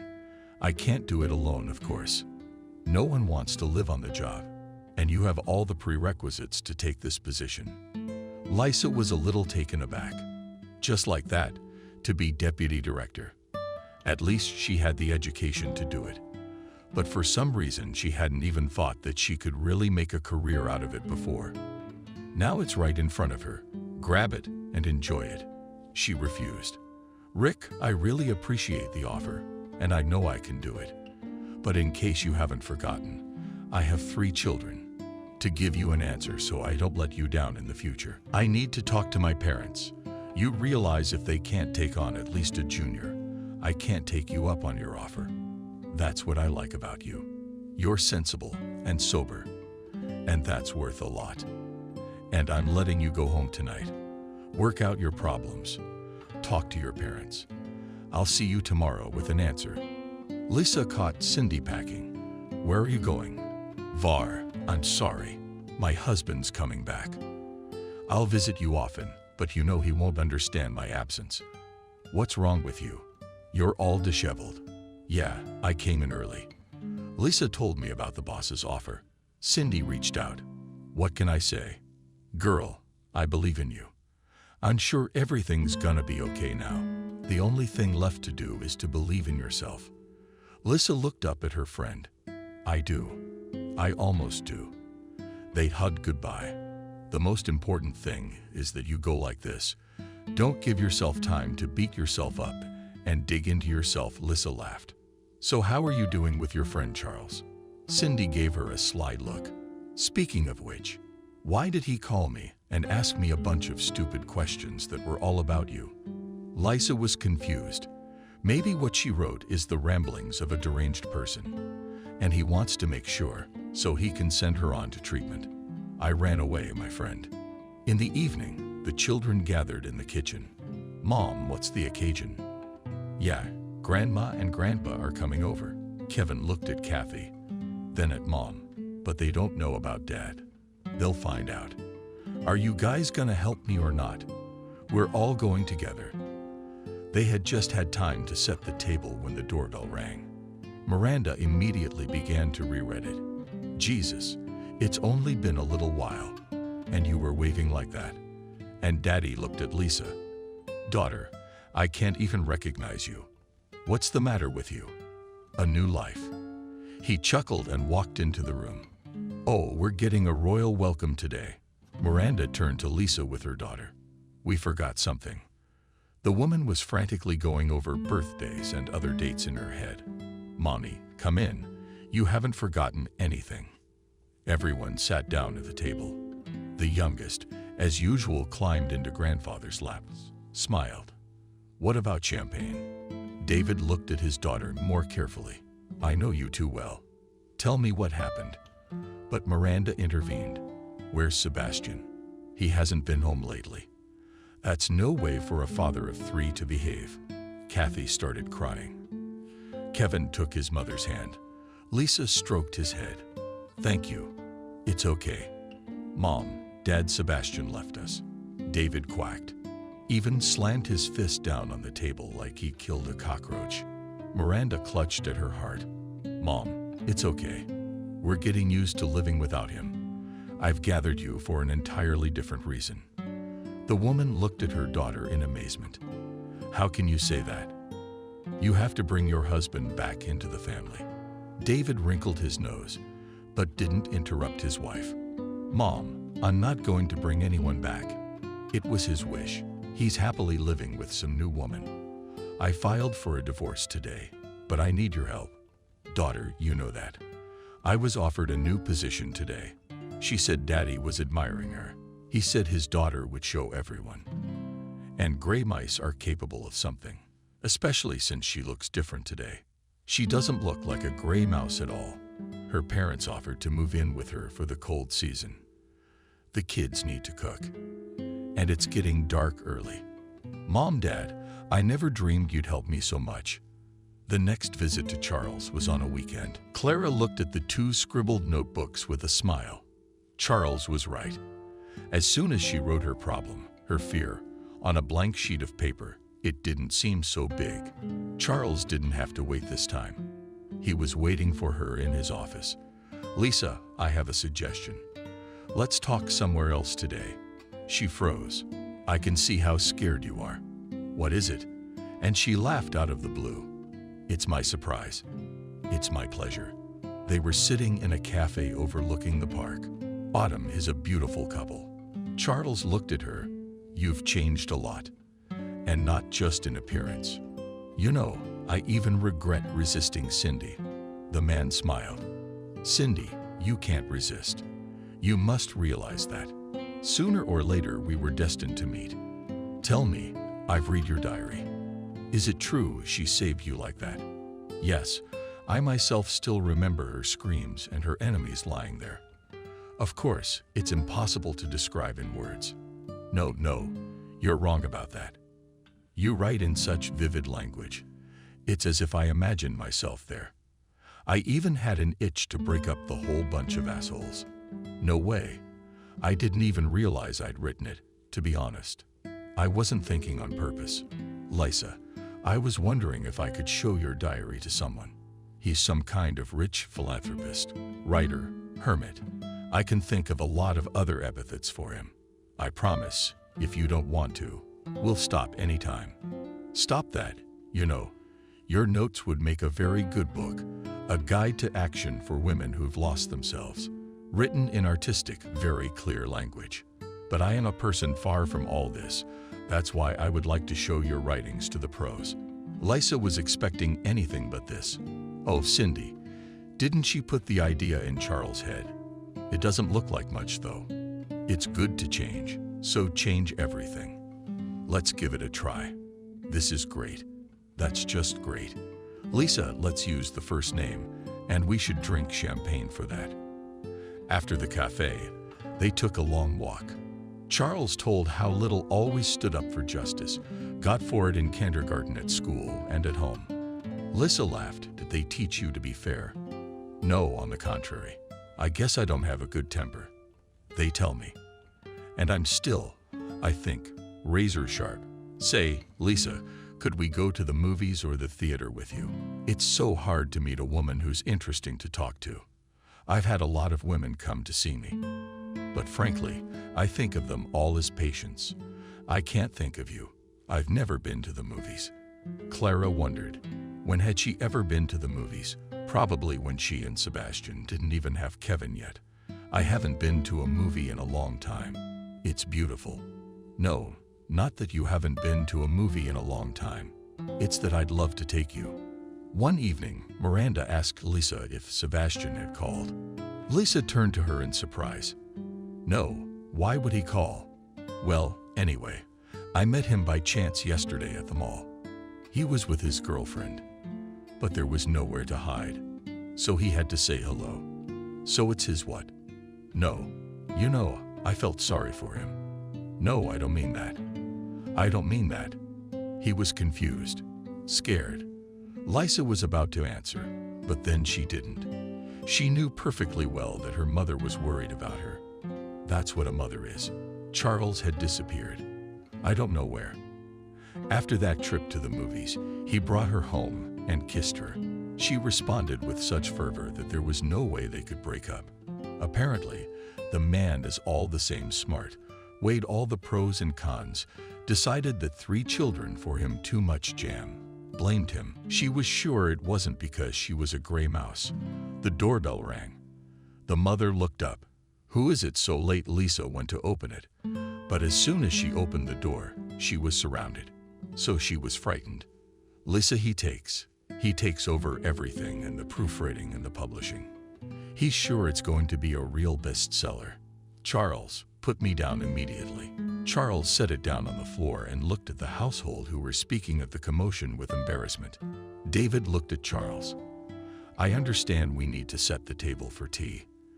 The young man will tell us who he is and why he is carrying our daughter around like that. An hour later, the father paced nervously around the room. I knew. I knew my daughter was being watched by everyone. But Lisa, we are all with you. Keep that in mind. She was confused. Actually, her profession doesn't tolerate any philosophizing. Everything has to be precisely calculated and measured. And here it was. On the eve of the presentation, she was worried. As she never worried, never thought of anything better. How to take a pen, a clean notebook, and write a diary of a single woman. Part 2. Really, it didn't work to start writing. The doorbell rang. Sebastian stood on the doorstep. How many times had she imagined this meeting, but she was still confused. Can I come out? Come in, of course. But the children aren't here yet. I wanted to talk to you. To me. But I thought we worked things out. I gave up child support. I gave up the house. What other questions? He looked at her in surprise. Have you changed? The teachers were good. Would you like some tea? Yes, if I may. He came to the kitchen. You changed the furniture in the bar. For some reason, it was nice to see his changed face. Yeah, it wasn't fancy. It's old. It's expensive. Well, I make a good living. He scrutinized his ex-wife. Something about her that made it hard for him to talk. And then he realized there was no sadness in her eyes, and she looked better than when they lived together. Lisa, I don't know how to start this conversation. I just came to ask you out. What about your Betty? Sort of. Sebastian wrinkled his nose. Betty wasn't quite what she was at first. So you decided to go back to where you were safe and happy. Don't twist Lisa's arm. No way. And yet I can't. I don't have any time. I have a presentation tomorrow. He didn't let her finish. He got excited. So am I. I mean, we'll be there. Don't you think that's a sign? Why are you going? I mean, you've never been a big fan of this kind of thing. But Betty, she loves being the center of attention. Sebastian's totally embarrassed. Sebastian, go home. The kids will be here soon. I don't want them to be upset. He obediently got up. Well, I'll see you tomorrow. She shrugged uncertainly. Lisa, in a silver slinky dress with her hair in large curls, sat in front of the mirror. Adriana was putting on the finishing touches, makeup. Every time I start doing you, I get tons of new ideas. It's a shame you can't do it all in one look. Lisa laughed. What kind of person would I make? Adriana looked at her carefully. Tell me, what's eating you? My ex-husband came by. He wants to come back, but he's going to tonight's event with his own. He knows you wrote Lisa's notes. No, you don't. Then be happy. Let him fully realize who he's lost. Lisa looked at Adriana. Are you conniving? Adriana grinned. No, fair. Cindy came in. It's all ready for you later. The crowd must be overwhelming. Lisa looked out and recoiled. And I'm not going in there. Yes, you are. I'm all thirsty for your autograph. Do you even know that the book sold out in 2 days? Cindy and Adriana literally shoved her into Charles' arms. Excuse me. They walked out into the hall to the guests, who were already enjoying appetizers and drinks to loud applause. Just a second. Clamoring. But then she throws her head back. She's a winner. And that says it all. Sebastian, why are you standing there like a statue? Let's get closer. I need an autograph. Betty tugged impatiently at his sleeve. He finally snapped out of his stupor. Oh, come on. You want to go. What? What kind of tone is that? What do you think you're doing? He turned to Betty and said, you want to go. But this is Lisa, my ex-wife. Betty was like walking into ice water. Somebody's been eaten hogwash. You said yourself she works in computer technology. She does. This must have been a recreational activity. And you didn't know. No, Betty didn't know.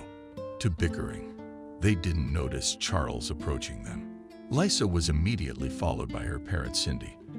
And of course, Kathy's children, with her usual spontaneity, said, Daddy, didn't you believe me that Auntie was bad? See, she's hurting you too. Lisa looked at her ex-husband. They talked to her and decided she had to do it. Get rid of the guilt. The one major feeling that almost killed her. It's her fault her husband left her. Good evening, Sebastian. Turned around. Hello. Betty was silent. Lisa smiled charmingly at her. You wanted an autograph. Let me sign it. She held out her hand for the book Betty was holding. The latter handed it back to her machine, then tossed it away to be avoided. Sebastian looked at Lisa gloomily. What has become of you? Were you not so angry, so cruel? That's Sebastian. It was not at all pleasant to realize that someone who had stomped someone into the dirt had not broken down, but had risen up. He looked around. Everyone makes mistakes. I made a mistake too. I want to go back. We have 3 kids, and you know they need a father. What's that all of a sudden? You didn't need a father all this time, and now you do. You're confusing the two. You're the one who thinks you have the right to choose when you want kids and when you don't. Lisa, don't you dare talk to me like that. Charles felt the Larry's hand shake and squeezed it tighter. She has to do it herself. Why? Because he couldn't find the right words. Kevin stepped forward. I can't yell at Mom. You've already turned the kids against me. Sebastian, why are you saying all this? You've never been like this before. He stopped talking. For a while, they all stood in silence. Finally, Sebastian looked for the first time at the man his ex-wife was holding under his arm. Then his gaze shifted back to Lisa. You mean you're not coming back? You don't want our family to be reunited? Lisa smiled. No. Sebastian, no. We don't have a family. Not for a long time. She turned around, and they walked toward the stage. Sebastian caught his ex-wife's mother by the arm. Miranda, you've always been smart and calm. Why don't you talk to your daughter? We should be together. The woman looked at him.